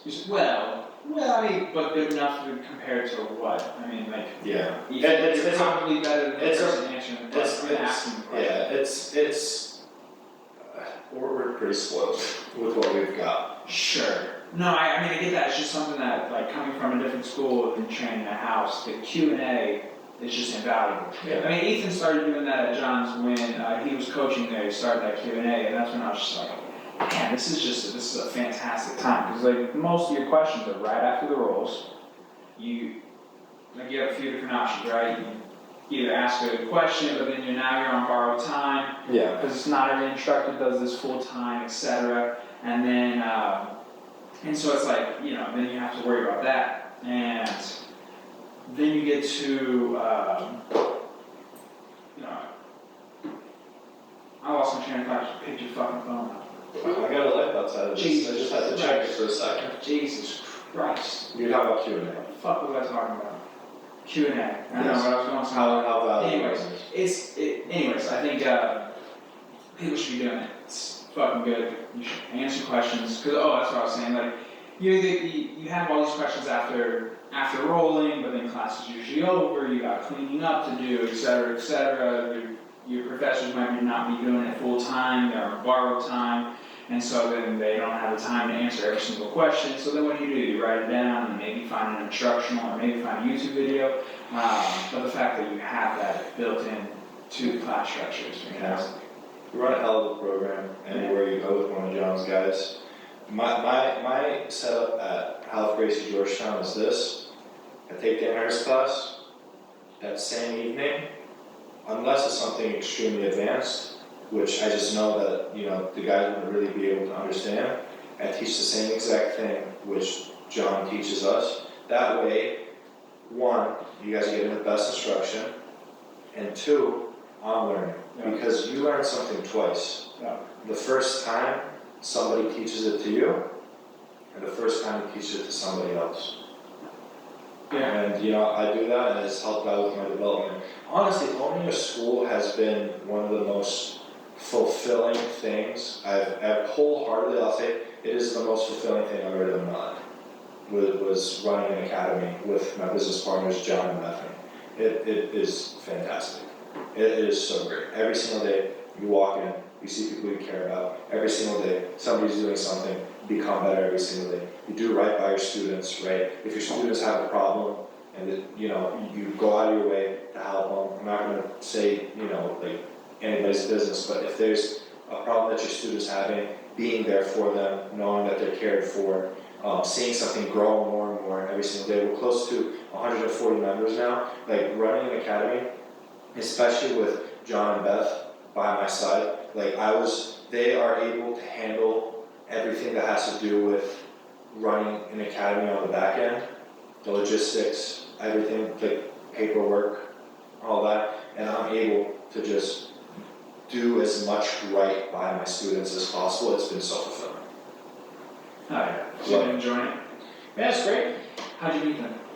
So the story behind me meeting John and Bethany are ridiculous, right? Like we have somehow known each other for the past decade without ever fucking meeting each other. He left Danaher Gracie, New York City in 2018 to move to California for work. I showed up in like 2019. I missed him by a year. We've known all the same people. We've trained with all the same things. Funny enough, I've seen John probably like 50 times, right? More than that, plenty of times when I was just teaching privates, but we just never fucking spoke, right? And he saw everything. He saw me basically grow up. He saw me go from nothing to winning trials, to teaching privates, knee surgery. He watched all that happen. He watched all that unfold in front of his eyes, right? And I really don't remember seeing him that much, you know? But he saw me, and we've known each other somehow mutually, and we got each other on Instagram, blah, blah, blah, whatever, and, like, he ends up opening up a school in Georgetown. Cool, very nice. Funny story with me and John, one of the main stories to tell me is when I nearly had to handle some business with crackhead at Danaher Gracie Austin. We had a dude walk in and start like reaching into his bag, acting a fool, scaring the ladies at the academy, right? So I'm like, fuck this, go to my car, get my gun. Like, you know, because listen, you start acting crazy, you start reaching into your bag and shit. I don't know if you've got a knife, I don't know if you've got a gun, I don't care. I'm not gonna let you come into the place that I care about, so get in there, get my thing, you know, he ends up leaving on his own. I didn't have to do anything, you know, like flag him, anything like that, right? And he was there, right? So what did I do? I took care of it. I stood watch at the academy for like another 30 minutes, right? They were cleaning the mats. I walked everybody to their car, scanned the parking lot for anything. John was there watching the whole thing go down. I'm just kind of sitting there with my pistol in my appendix carry, right? Just like kind of ready to go if the moment needed. But I had my pistol in my appendix, and I was ready to use it if I had to protect the people around me, because the dude was coming into the academy, reaching into his bag, acting crazy. Like, dude, I'm telling you, you start reaching for stuff, acting crazy, there's a problem that's about to happen, right? Do you agree with me on that? Like, there's a problem waiting to happen. So, I do that. And nobody ended up showing up for Mr. Simus's gi class. We're like, all right, man, have a nice day. That was basically the most interaction we had for years. And after that, he tells his wife like about him. He's like, oh, this guy's crazy, right? So anyway, I move up to Georgetown, right? And I put a post up on my story about how I'm making a small dojo in my garage to teach privates, blah, blah, blah. And he's like, bro, just teach privates at my school. I'm like, oh, it was very, very nice of you. And then we talked a little bit. I'm like, hey, can I see your school? Right? He's like, yeah, sure. He's like, here's the code. Lets me in without me even being there. I look at him, yeah, this is a really nice place.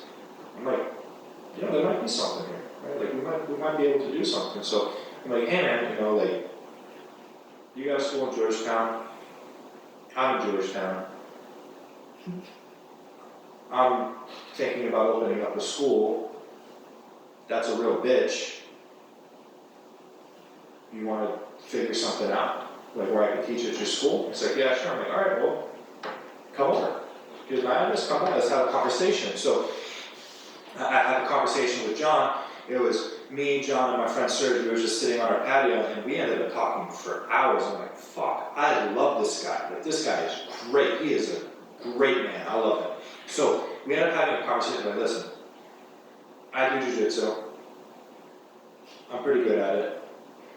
You have a school, but we can do better. I don't want to teach at your school for a fixed salary. I'm not there right now. Not where I'm at in jiu-jitsu. I'm not there to get a fixed salary, getting paid per class. And he's like, yeah, I was thinking about that. I was thinking about maybe like a profit sharing agreement. I'm like, I agree with that, right? You working with me will take you further, even if you gave me a percentage of profits. I'll be able to take your school further than you would on your own. And he's like, I agree. And I'm like, well, you know, what were you thinking? You know, we talked about some numbers. I'm like, that sounds extremely fair to everybody involved. Let's do this, right? I don't want a dime from the school until it's profitable. I don't want anything. I want to teach, I want to grow it, I want to do everything I can to make sure it's right, but we also don't really know each other, right? So how about this? We'll give it a 6-month trial, okay? I'm going to give you everything I got for 6 months. I'm going to do everything I can to teach at your school, grow it, and try to build this place up into the best place it could be. He said, I'm fine with that.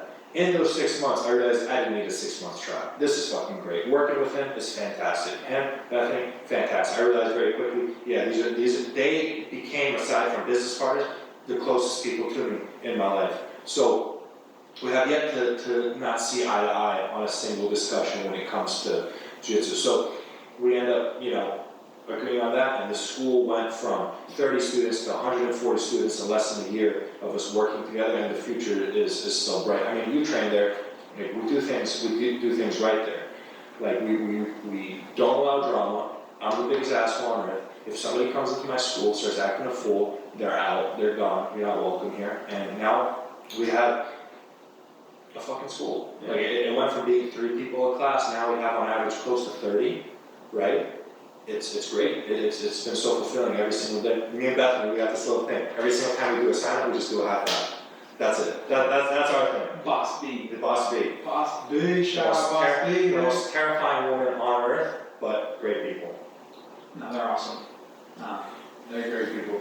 It's fun. What got you into guns? I don't know. I moved to Texas, right? So me getting into guns, right, is like, I always loved guns. We didn't have them. We couldn't afford them, right? Whatever. Moved to Texas. I moved to Texas when I was 19. Couldn't own a firearm at 19. Turned 21. Fuck it, let me buy a gun, right? And I started doing like actual tactical training, learning how to shoot, and then I started hunting. I started actually shooting. And now I've kind of made quite a gun collection. So quite a gun. I mean, you've seen it. At my house, I was like, yeah, here, look at this thermal AR-10. Damn, Dad, how much was that? $6,000. You know, it's stuff like that. But it's multifaceted. Like, one, in terms of personal safety, you have never seen me without a firearm. I didn't bring a firearm into your house, but like I wouldn't do that respect thing. But if I'm ever out and about, you've never seen me without something on me, right? That's one. 2. In my house, in every single room, within 10 seconds, there's a firearm hidden that is ready to go and suitable for the distance. Under my bed, I got a Brodey 1301 tactical shotgun that will fuck somebody up if they decide to fuck with me. Right next to my nightstand, I got a pistol. So if somebody breaks into my room while I'm sleeping, I hear the door open, I can grab my pistol. If I hear my front door opening, I got my Brodey. In my office room, where I make my Sauna Safe Case, packages, there's a pistol in there. In my other room, because it's a longer distance, I got an AR-15. Every single room in my house is well defended in such a way that if somebody decides to fuck with me and hurt me, you know that big smoke, you chose the wrong house, fool, right? He got Toby. And well, when I got my dog, I'm actually not even kidding. I wanted him to be an attack dog. They did like a temperament test on him. He's like, nah, he's a massive pussy. He's a massive pussy. He's the biggest pussy you've ever seen in your life. That dog would never bite nobody. That dog is a big, even though his mom's a Czech world champion. His dad's a big ass West German, working line German Shepherd. That dog is a pussy. He would never attack nobody. But that's my dog, and I love him. But so it came from. One picture you being a disappointed father. Look, that dude would never, ever in his entire life attack anything.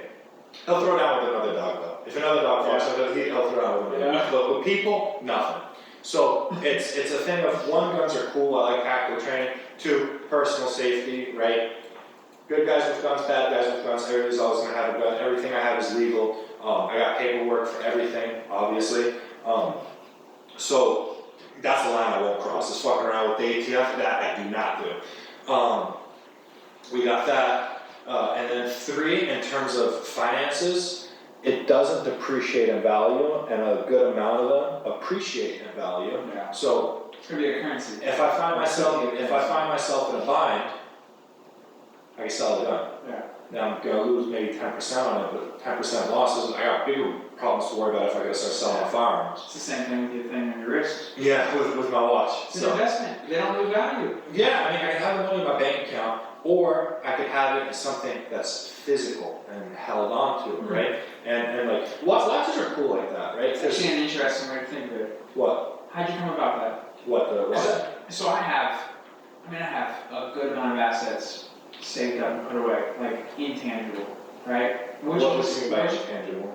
Like I can't touch it. Like it's money. Like what Like, kind what of did kinds you- of assets? Like Right. Bitcoin? You got- Stocks, yeah. crypto. Like, but I have a considerable amount. Yeah.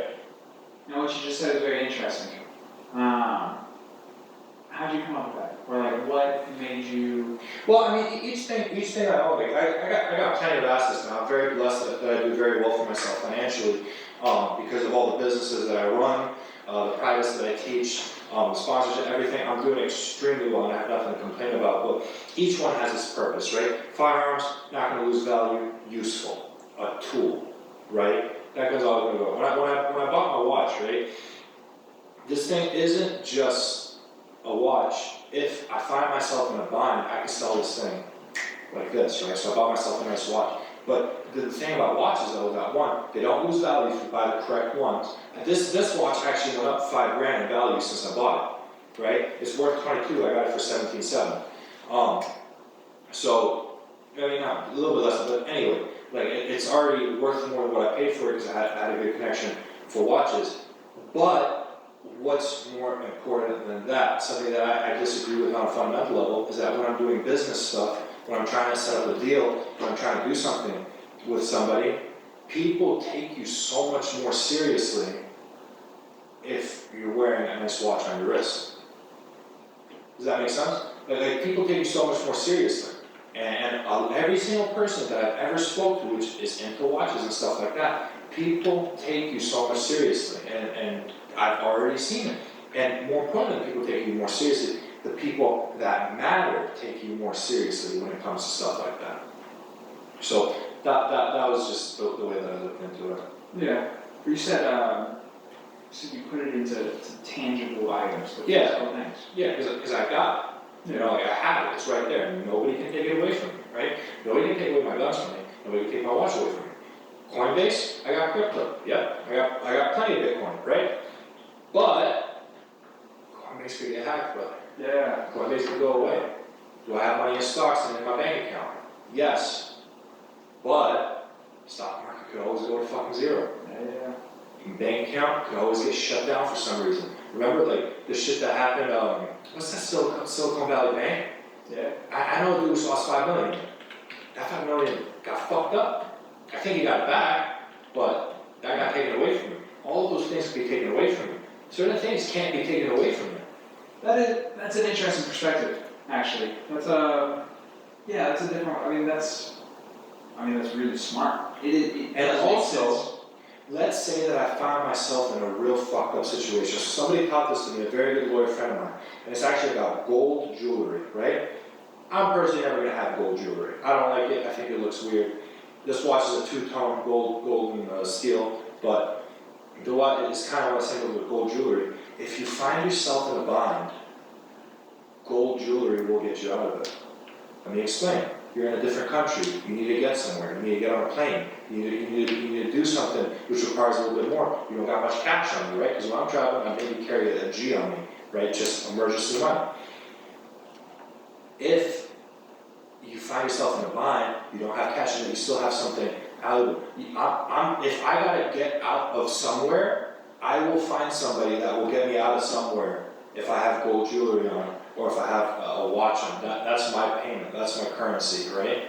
So Makes sense. yeah. Honestly, it makes sense. Yeah, right? You can't always show your ATM, You can't. right? Or you can't just sell your stocks. No, that takes a couple of days. Could be closed. Stock market could be closed. Could be the weekends. Could be a weekend. No, Could be a it's financial crisis. Yeah, it's interesting. Like, was there something that happens that made you realize this? Like, what? It's that I listen to the people around me, right? Like my friend, he has a gold chain. He wears like this on his wrist, right? It's not for me. I would never do it. He's like, hey, if I find myself in a fucked up situation, I got no cash. My wallet got stolen, right? I need a taxi somewhere in some country. I can take off one of these links, and I'm getting that fucking taxi. Because that taxi driver is going to take that little fucking gold link, and that's going to get you out of the situation. You're in somewhere at some fucking airport, right? Like, you know, I nearly found myself in that situation in Kazakhstan, but I didn't have anything on me at all, but I had connections that got me. Kazakhstan, Istanbul airport was shut down because the US bombed some Iranian military base in Istanbul. You remember that? Do you remember that? Yeah. When was It was a couple months ago, right? So I was almost stuck in Kazakhstan because Istanbul airport was flooded and there was just a military operation there, right? So they were taking care of their citizens first. But if I had something on me that might be able to get me some sort of a connection that got me out of the country, and I didn't have that issue, but, you know, that would be a good thing to have on me just for personal protection.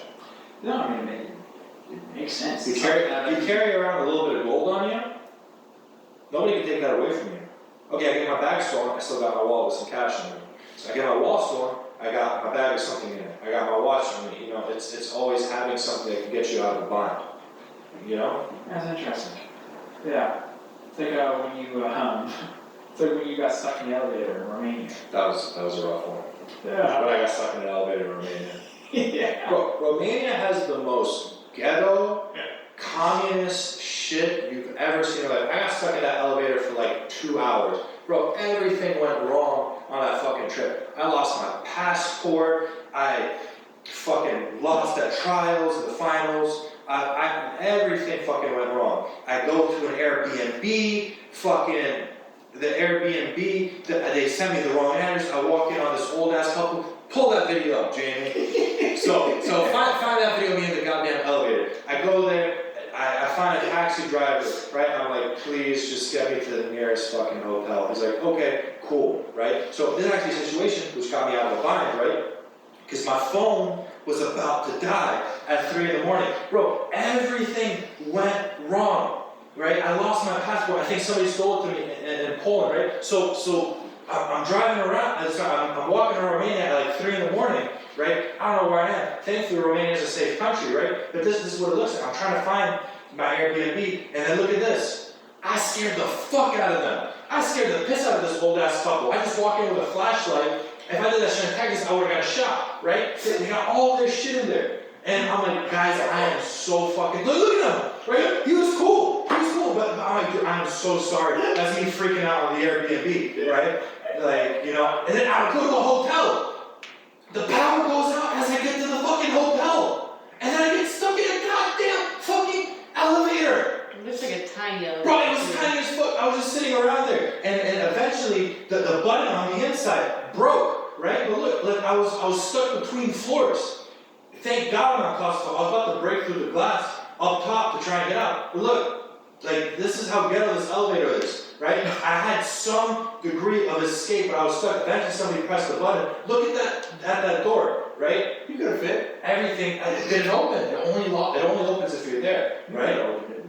I don't know. But that was it. So then I ended up going, my phone, it dies when I was looking for the hotel, right?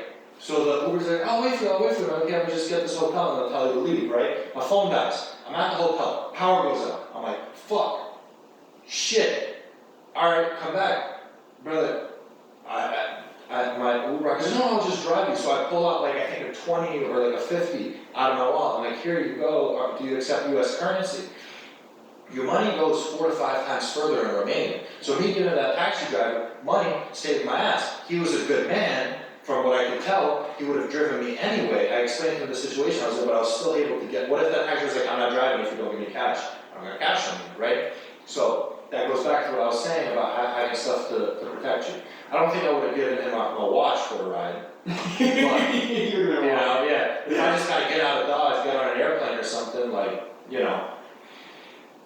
Like for example, right, like let's say I'm somewhere I don't need to be, I need a private jet out of the country, my phone dies, right, I could find a connection that I could be like, look, I'm gonna need you to pay for this, but I'll give you my watch, right? That'll get me out of a situation, at least to another country, where I can get my stuff together, try and get my hands on some cash, and just at least get out of the country, right? Because let's say that all the airports are full, right? There's no seats, no anything available. You need a private jet. Private jet's a good amount of money. A short flight is going to cost you tens of thousands of dollars. You got some gold on you. You got a nice watch on you. You could find somebody, call them, and be like, my credit card won't accept this, right? It won't accept the $17K charge. I'll give you a watch. Get me out of there. And they'll be like, okay, they'll get you a plane out of where you find yourself, you know? So, then maybe they'll send it back and you send them the cash. I don't know, something like that. Whatever. Safety is more important. Yeah, you see what I mean? So it's like let's say it's per billable hour. Yeah, you know? So, yeah. Yeah, that's pretty crazy. That's only for the light jets. Oh, I guess if you go up to like the bigger ones, that's when it gets hefty. Not for ultra long range. That's what I mean. Ooh, yeah, that's what I need your next purchase. I don't think I'll ever have PJ money. Actually, no, that's not true. I'll have fucking PJ money. You just wait. Give me 5 years. Private jet. Oh. That's rich people talk. PJ. My bad. That's right, yeah. My That's bad, bro. Dude, you like buying shit. Yeah. It's fun. Yeah. A new Corolla. For that Second addictive Corolla, I person. didn't know they made those. I do. Well, clearly. But like, I've never seen one of those before. Do you want to go for a ride out? Yes. Okay, cool. But I've never seen one of those before. Yeah, it's the best driving car I've ever driven. I'm sure it's so much fun. It's the best car I've ever driven. It's gotta be. You would have taken it to it. It's the best car I've ever driven. I've driven all sorts of different cars. There's some badass cars. Yeah, but you wouldn't think that badass, right? Like I've driven BMW M Series, AMGs. I've never really driven exotics just because I can't fucking fit, right? What about 911? I took a 911 GT3 on a track in Vegas. Great experience, right? I have more fun in this Toyota Corolla GR than I did in that 911. Why? It's a manual. Yeah. It's all-wheel drive. It pulls a lateral G on a turn. Every single day I'm pulling 0.8 on every single turn, right? Manual transmission, rev matching, 300 horsepower, it's enough. It's the best driving experience I've ever had in a vehicle, period. There you go, Toyota. Fucking sign this man up. Sponsor. Sign this man up, bro. Yeah, I was gonna get a Civic Type R, Yeah. it's front-wheel drive, Yeah. but I don't fit. Somehow that Corolla I fit. Somehow I fit very well. Nobody will ever sit behind me, but I fit. That's valid. So, I mean, you don't touch the roof? No. No. And I could put a helmet in there if I needed to. No shit. I'm not gonna take it to the track, Toyota warranty. I would never do that. But if I did bring it to the track, I could put a helmet on. Yeah. But I would never do that. Please, just so you know, I want my warranty. Would you take it to Germany and do the It's not that fast. what's that? What's that? Oh, no, it's not that No, fast. not that one. No, the Nürburgring? Yes. So the That thing would be was, so much fun. it would be, but I'm not enough of a driver for that. Like, I actually know how to, like, properly drive a race car. Like, oh, I can drive it. I actually know a lot of the principles behind driving. Obviously not as much in practice. I'm not a race car driver, but I could drive the fuck out of that thing, right? First off, to get on the Nürburgring, I'm pretty sure you have to insure your car for 10% of its value. So if you got a $100,000 car, it's 10 grand to insure it just to take it on the track, right? Which makes sense. I think it's like 10 or 20% to insure it. Can you look that up, how much to insure your car on the Yeah, Nürburgring? there's a guy on YouTube that we watch. Misha. Yeah, but every time you take your car on the track, insurance doesn't cover it. Insurance doesn't cover insurance. You have to get private insurance for The that. fuck the track up, you have to pay for it. Do you? I don't know. Yeah. So there was a guy who hit the wall, and it was like 8 grand. Yeah. I ain't got money like that. You know? Well, Not like that. Not like that. Not to take a GT3 RS around a racetrack and spend 30 grand insuring it, 300K on a car, and then hit something, because you know I'm gonna hit something. You know, I ain't got money like that. have you ever seen this YouTube channel? What is that? What's his name? Here's what you It just says that you need a valid driver's license, 18 and up, a road legal car that's compliant with German But regulations, look and up to pay how, the entry fee. That's it. look up how much the insurance is though. It's right there. It just says that you need to have insurance. No, you could do it, but look up how much is insurance on the Nürburgring. Is there, I mean, what do you do? You get like a separate insurance? Yeah, it's like a private insurance. Oh. I'll get rich enough one day. It would be fun. That's where we're out there hit those turns. Yeah. It's all about taking it out to Circuit of America. I am not Yeah, going you're not to gonna take do it. that. That's right. Yes, Toyota, he's not gonna do that. Yeah, so I mean, look up percentage. Yeah.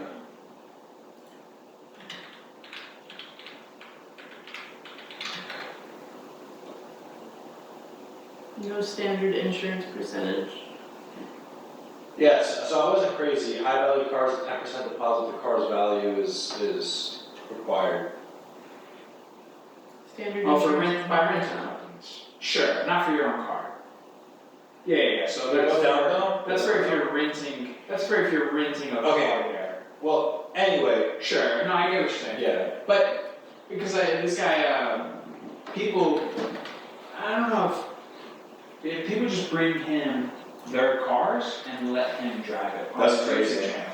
And he posts. I mean, dude, some days he's posting two videos a day. This guy gets usually on average probably about like 1 million views per video. And it's crazy, dude. I mean, his videos are fucking cool though. I mean, he's whipping it around this track, which is what I picture you doing. Oh, What yeah. I would picture you doing. Man, Yeah, not in the Toyota, not the warranty, no. That wouldn't happen. never. I would never take a Circuit of Americas. If there's somebody on it with Circuit of Americas, it is definitely not me. But I And mean, any video you see of me doing it, it was not him. it's artificial intelligence showing. Yeah, and now he's Yeah, so this is his Instagram channel. Can you do that on your Mazda? Dude, my Mazda's pretty fun, actually. It's not, it doesn't have 300 horsepower, but it's fun enough. You said pull up his Instagram? What's that? Pull up his Instagram? No, I said anything you see on my Instagram was me, the deep fake guy. Yeah, deepfake was a big game, not on the track, but I've never seen another one of those grow though. We'll go for it. But like, what the fuck, like, The interwebs. But I've never seen another one on the street. Have you? I haven't either, actually. Yeah, I've never seen Not another the one on the 20, street. it's a 2026, right? The 25. Pull up a picture of this Nissan, I mean the Toyota. The Toyota Corolla GR.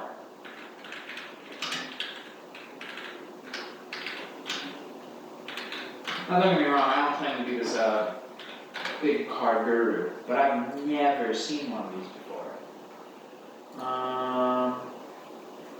Yeah, pull up the silver one, the one below it. Yeah, this one. That's my car. That one right there. It's a manual though. I'm not taking it on the gravel, but we can do that. It breaks my heart when people buy cars like this, automatic. Yeah, it's bad. Danaher might buy one. Really? Yeah, he liked mine so much. I took him for a ride. He liked it that much. He's like, yep. I want Dude, the it. thing is sick. It looks sick. It seems like it'd be a ton of fun. Yeah. I mean, the Toyota Camrys, the sports ones, they move. Not like this. Not like this, bro. I don't know, dude, those, the sport edition Toyota Camry has like 350, 400 horsepower. But it's probably heavier. It ain't got. Actually, It ain't got what this Corolla's how got. heavy is that Corolla? Like 3,200 pounds. It's not bad. 31, yeah. It's not bad. You gotta take a drifting. Nah, it's all we got. Can't drift It in all is the 3,200 pounds. Yeah, look, the thing is that car, what is that car? A daily driver that you can drive it to its full limit without going 200 miles per hour. Like, so I was looking at buying a car, right, because I have my pickup truck, which is great, but it's a pickup truck, right? I'm mad you say pickup truck. You don't have a pickup truck. You have a fucking Dodge Ram TRX. Yeah, but it's a pickup truck. Pickup truck. It's a pickup truck. Yeah, And it's it's not a how you got a A Chevy Tacoma is 1500. a pickup truck. Yeah, like you got like a Chevy Tacoma. I mean, a Chevy Tacoma. Well, I treat it like a Chevy 1500. I treat it like a pickup truck, right? I use it for pickup truck things. I take it hunting, I take it off the road. That's a pickup truck, right? But I want something smaller, more fun that I could drive on back road. I can't drive a TRX on back road. I mean, I can, but not fast, right? Yeah. So what was I gonna get? I was looking at an older BMW M5 competition before they made it terrible with the hybrid system. That was cool, but it didn't drive the way that this Corolla did. The way this Corolla did, like, first off, what's cool about the M5 is you can go 200 miles per hour. I don't like driving fast. Driving too fast, like excessive speed, is just too much for me. Like, I don't see the appeal. So you're looking for the experience, the driving experience. Right? Like, what's cool about just saying, like just seeing just stuff fly by you that quickly. Like, it's not like you're experiencing G-forces. It's not like you're just comfortable. You're cruising at like 150 miles per hour. I genuinely don't see the appeal of that, right? Like, maybe if I went on the Autobahn and have a good time, but like, I don't know what's really fun about going 200 miles per hour besides the fact that if you get into an accident, you will die. This is something Joe Rogan talks about a lot. Yeah. It's like a 92 Porsche. Yeah, and that thing's probably not fast. Yeah. But I'll tell you what, He bro. says the fucking just a boss driving experience. But when I drive that Toyota, You get a smile. I got a smile on my face the entire time. I got MF Doom playing. I got that. I got manual transmission. I take corners, I'm doing this. And if I do drive fast, maybe I'm doing 90, I'm not doing 100. But when I'm doing 100, it feels quick. I'm able to zip in and out of traffic and take an off ramp real fast, corner it, pull 0.8 lateral G's at 80 miles per hour. Like, it's great. I never have to worry about traction stability because it corners so well.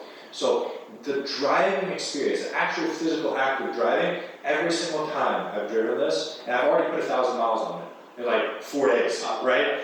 I've already put 1,000 miles on it. Everything that has to do with actual physical driving experience has been amazing on it. The way that it sounds, the way that the transmission changes, the rev matching. You know what I'm talking about? You go from third to fourth on the highway, it's like, that's an experience, you know? Did they just have one here at the Toyota shop, or did you? They have one at Toyota Cedar Park, so I test drove a couple different cars. I drove an M5 competition. It was great, but I'm like, let me just make a decision, right? Because if I'm gonna buy this car, I'm gonna have it for a while, right? BMW, great car, till it breaks, boom, $6,000, right? Like, that sucks every time, right? Something breaks on this Toyota, because it's gonna, like, I got a warranty on it, and it actually, like the brakes, I can't imagine the brakes are that expensive on it, you know, like if I curb a rim, it's a Toyota rim, like it's not gonna be crazy, you know? But yeah, in terms of driving experience, I've never driven a better car, period. I let Gordon take it for a ride. I'm dumb as fuck for this. I'm dumb as hell for this. I let Gordon take my Corolla, because he found out I had a Corolla and he freaked out. He's like, what? You have a Corolla G-Rock? Please let me drive it, right? I'm like, yeah, sure, fuck it, right? Alright, here's the keys. If you crash my shit, I'm gonna be mad as fuck. I can't beat you in jiu-jitsu, that's for damn sure, but I will shoot your ass. And I got guns, and I got more guns than you, and I actually know how to shoot. right? So he took it and he had a great time. I don't know what the fuck he did to that thing. Came back to me all right, but he drove that thing and he just came back with a smile on his face. I was hanging out with Danaher after school. He just got done teaching him. I'm like, hey John, let's go for a ride. Took John for a ride. He loved that thing. He had a great time. And then afterwards, I'm like, he's like, Dan, can I try out the transmission? I'm like, no, you can drive it. He's like, oh shit. So he drove it. Never driven manual before, right? He's driving this thing. I was like, wow, this thing corners so great. And I got to buy one. How's the clutch on? Fantastic. I'm gonna let you drive. Pretty forgiving. I'm gonna let you drive. Fuck yeah. Fuck yeah. Fuck yeah. We'll trade the Mazda for the GR. Go for it, dude. You can drive the shit out of Mazda, dude. That shit, dude. That Mazda, the screen is like cracking. The tent, you can't see shit out of it. That's like me on my TRX. I got the most illegal fucking tint. You've seen my TRX, right? I got the most illegal fucking tint you ever seen. I got 5s all around and 20% up front on the front windshield. You're not supposed to tint your shit. I'm like, every time I get pulled over pretty often now, I may or may not be going to court for it, but like, bro, I had this one cop pull me over. He was just nailing me with shit. Cause there was this one road in Texas, bro. You know those roads to go like 70. Oh yeah, there's Same road. They go like 70 Yeah, to 45 yeah. to 50. Instant. Like that, right? So I gotta, right? So I'm just driving, so I'm like, oh, there's nobody here, right? And I just see lights, like, oh fuck, he's pulling somebody over. Oh fuck, he's pulling me over, right? Bro, So it's like, the only time I've gotten pulled over is in those sections. yeah, right? So I'm like, okay, let me just make this good. I'm not gonna pull over on the side of the road. I drive a little bit more. I pull over into a safe spot. I pull into a spot where they could kind of block me in, right?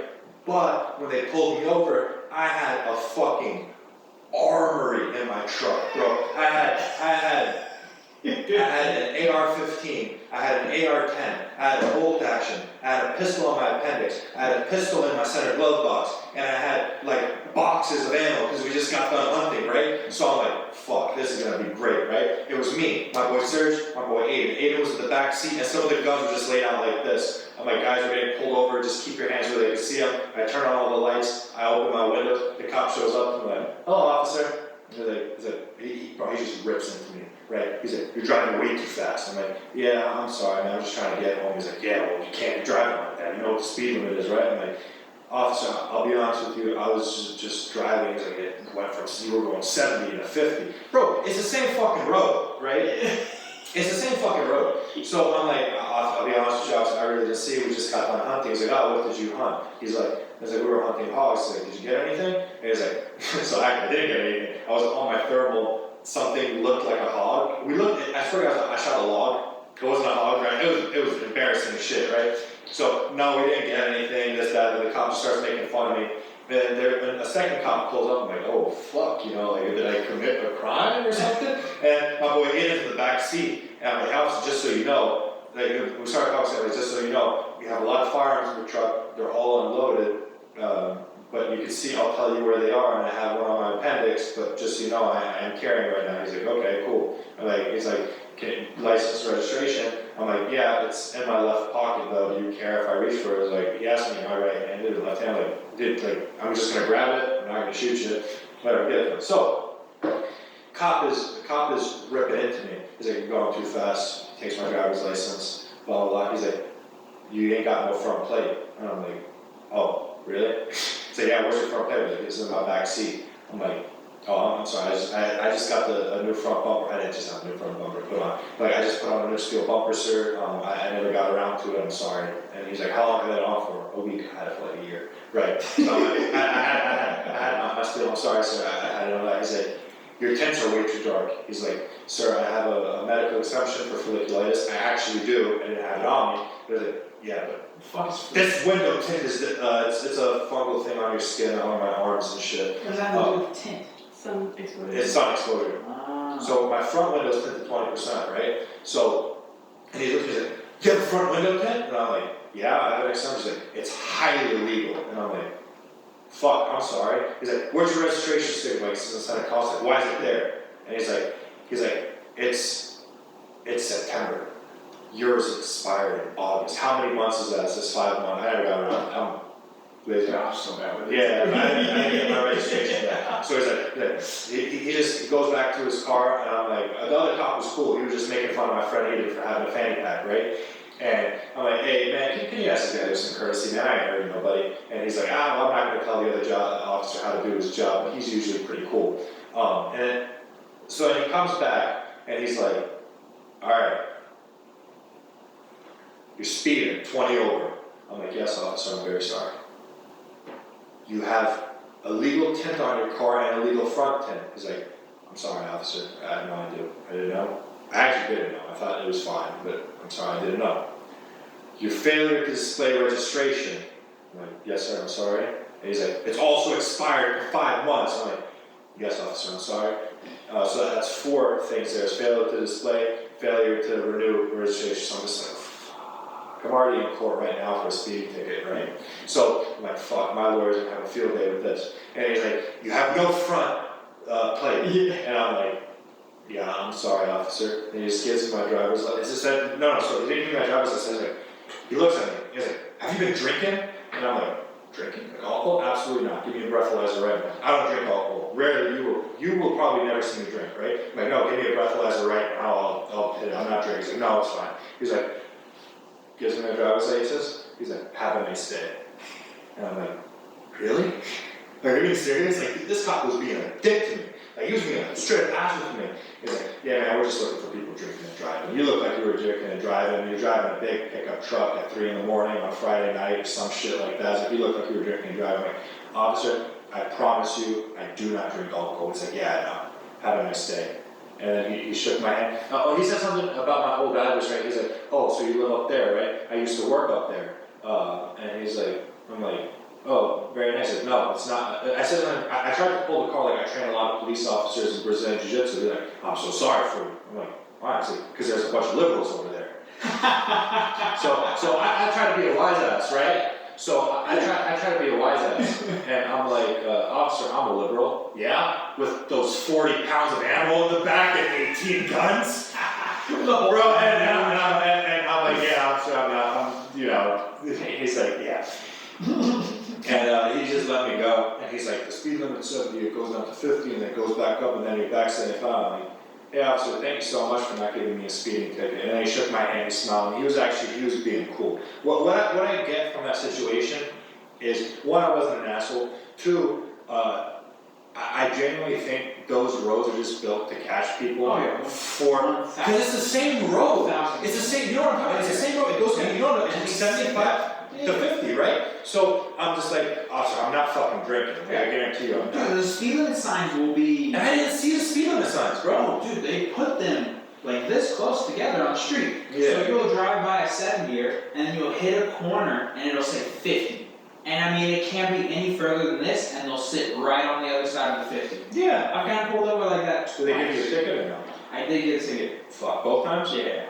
Damn, you ain't good at talking to police No. officers. I think it's I'm just too honest, bro. I'm just like, as we're driving off, Serge is like, man, thank God they didn't find the kilograms of cocaine in the car. Serge is a menace, dude. Dude, that guy is unbelievable. How do you know Serge? Bro, we just met at Hunter Gracie Austin. We just came in, we became friends, and unfortunately the rest is history. I hang out with that guy all the time, sadly. Dude, Serge. Worst experience in my life. I hate that guy. Like, I don't want to have anything to do with him. Have you seen all the memes that I posted? This is how I'm gonna do you, bro. So I don't know how the fuck this shit started with me and Serge. With the this is how I'm gonna do you, right? So it just happened. I don't know when it happened, right? And then we just started posting videos of people just getting fucked up beyond belief, right? They just like UFC walk, like knockouts, everything, right? This is how I'm gonna do Serge when I see it. Like we just try to one up each other. He went up to me one time, like crazy, like I've never seen before. I'll tell you about it off the camera. You'll laugh your balls off. I can't say it on camera the way this motherfucker did it. But I'm gonna do something, right? Like I do a drill where I'm shooting my pistol out of my car, right? And I post it. This is how I'm gonna do Serge next time I see him. UFC knockout, there, that's how I'm gonna do you. Car accident, like a top pit maneuver, that's how I'm gonna do you, right? It's like, that's a joke. I've seen it. Or like you'll have like a video game character, just fucking beyond belief, right? Dude, next time I see this motherfucker, it's the funniest shit. It's just funny. You see it, right? It's funny. hilarious. Yeah. It's fucking comedy, and that just ended up becoming our thing. It's funny. I gotta. Oh, I'm gonna write down what he did. Okay? I'm gonna write down what he did and we're gonna get your reaction to it. Okay? Alright. So Dan is right. I just want you, do not repeat this. Do not repeat it out loud. Say Yes, it do out not loud. repeat it out loud. Just Okay. let. You can say what he did. It's cool, but not here. Oh, not right now. Yeah. Alright. Fair enough. Awesome. Hey, okay, cool. We're right about there. Just letting you know.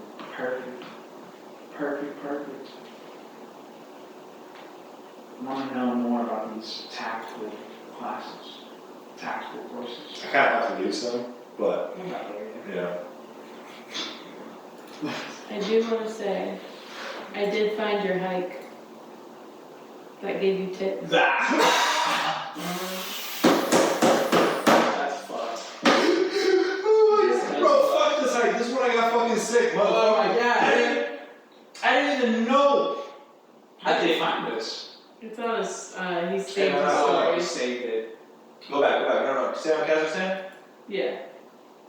Look at that. That's Go more. Fuck that place. No, not fuck Kazakhstan. No, go back one. No, I mean, I'm pretty sure you just 17 milligrams in. So knock your fucking socks off. Yeah, so what's up with that, dude? You be doing. I'm a like tank. 30 milligrams. I'm a tank, bro. And So then- no, wait, go back to that Kazakhstan shit.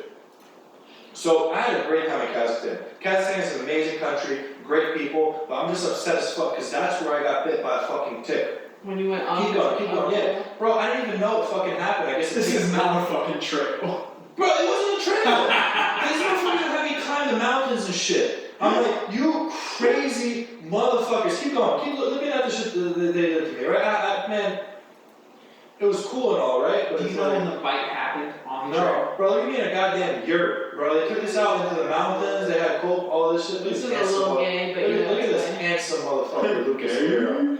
Handsome motherfucker. Wait, go on. That, yeah. Hey, let's go. Hell That's, yeah. that photo The goes. last thing you see before you're a tick. Yeah. Give us some good ass food. Bro, no, look at this. Look, everybody was just dancing. Look at Isaac, crazy fucking Nah, Australian. it looked like y'all had a great time. And it also looked like they took care of y'all. They were exceptional to us. They look like This picture goes so goddamn hard. Yeah, go to the right one. that is a dope photo. This was a great meal. That scary motherfucker Puya, bro. That motherfucker was Dude, that's terrifying. I'm so happy to call that guy a fucking friend. That was y'all's big guy. That was a big guy. Bro, that is a scary motherfucker Puya. He is a good man. It looked very. Bro, that dude he will kill you. That Do man not was fuck with him. But he may be the kindest human being and funniest motherfucker you've ever seen. Bro, Puya is fucking funny, bro. That dude is hilarious to be. I hope to God he gets his visa shit shorted just so I can. Yeah, that motherfucker got me. Fuck. I swear to God, next time I see a tape, I'm literally shooting that thing. I'm not kidding. I'm grabbing that thing. I'm making that thing experience horrors Hold beyond take comprehension. Hold on, this just occurred to me. What? Dan, how the fuck have you not bought not a flamethrower yet? I haven't. Bro, who are you talking to? That's what I'm so You really thought he didn't have Are it. you, I really did. Of course I have. Why haven't I seen I this? don't have a not a flamethrower. I have a flamethrower. Why haven't I seen this? Come over. Why are we like? Bro, so That's what you gotta do to the tip. So- you gotta take a flamethrower. So what did I do, right? I'm like, how do I build the most ridiculous fucking firearm this world's ever fucking seen, right? So I'm like, let me just build the dumbest shit, right? So what did I do? I'm like, let me build the dumbest shit. Okay, cool. What's retarded? AR-12 shotgun, right? 20, 30 round banana clip out to here shooting fucking 12 gauge. The cheapest fucking red dot you've ever seen in your life. A flashlight taped to the side of that fucking thing, and an underbarrel flamethrower. Look up underbarrel flamethrower. Dude, I'm like, let me build the dumbest shit I've ever fucking seen. oh shit. Look at underbarrel flamethrower AR.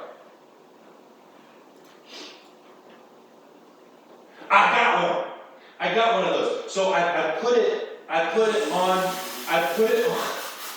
it on an AR-12.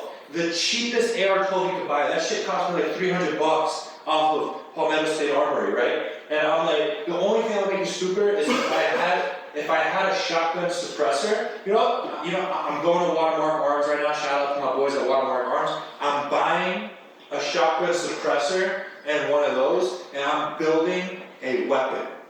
I am building a weapon. I'm filling that bitch up with diesel and gasoline.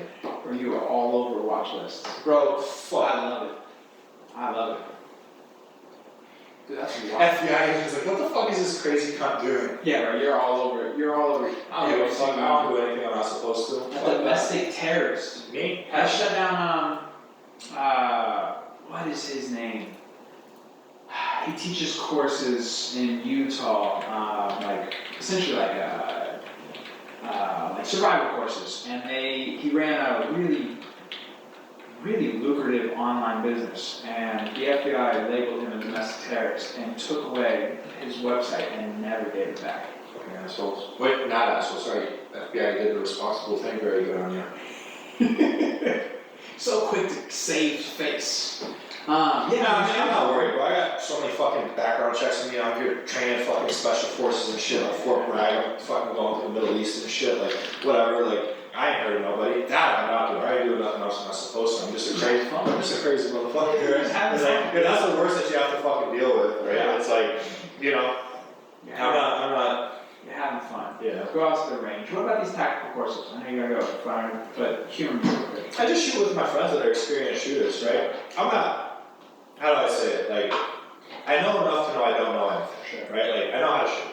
I can fucking shoot. I know that there's way more than I can do. But we go out, we go shooting, we run drills, we actually learn how to shoot. Not to stupid shit at a fucking, at an indoor shooting range where you got a bunch of idiots with guns that are wrecked that don't know how to fucking use it for it's like 6 shots on target as fast as you can, right? Cool. Like as quick as you can. Just stuff like that. Because that is an actual practical life skill, right? Like people are like, oh, I'm going to buy a gun for self-defense. No, you dumb fuck. You're going to shoot yourself or shoot the wrong person, right? Like there's so much shit that goes into it. Like, what kind of ammunition do you use? I don't use double lock bucking rounds. I use number 4 buck. Why? Because it won't penetrate through the walls. It spreads a little bit more. It'll still fuck you up all the same, right? But stuff like that. Self-defense. Ooh, I bought a Glock to fucking protect myself, and I'm just gonna carry it around. Hey, dummy, Glocks don't have a safety. You pull that trigger, it goes bang, you know, accidental, right? Or you just be stupid and carry a P320. But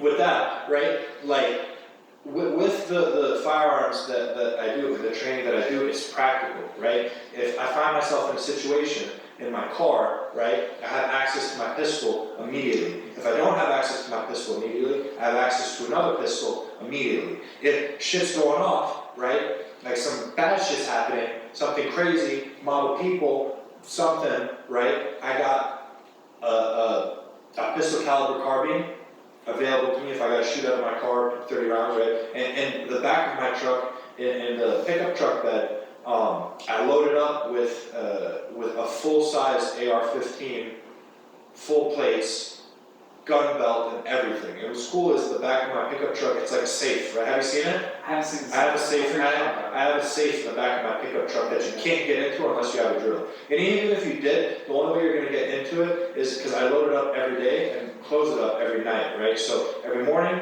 pack my shit up, ready to go. Every morning, pack my shit up, put it in my safe, and it's good. But I'm completely ready to take off because I am not getting caught with my pants down. And more importantly than me, I'm not letting my fellow people get caught in a situation with their pants down. It's a beautiful way to end it, right? Yeah. That's I beautiful. hurt nobody. No. Don't hurt me. It's not going to end well. That goddamn right, dude. Dan, it's been a fucking pleasure.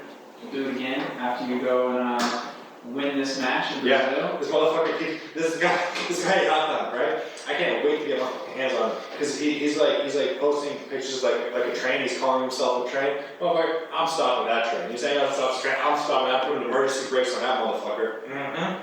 That's right. I'm so ready, dude. That's Watching right. you compete is scary. You turn into a different human. Watching you on IGA, the look on your face is just completely different than the look that I'm getting right now.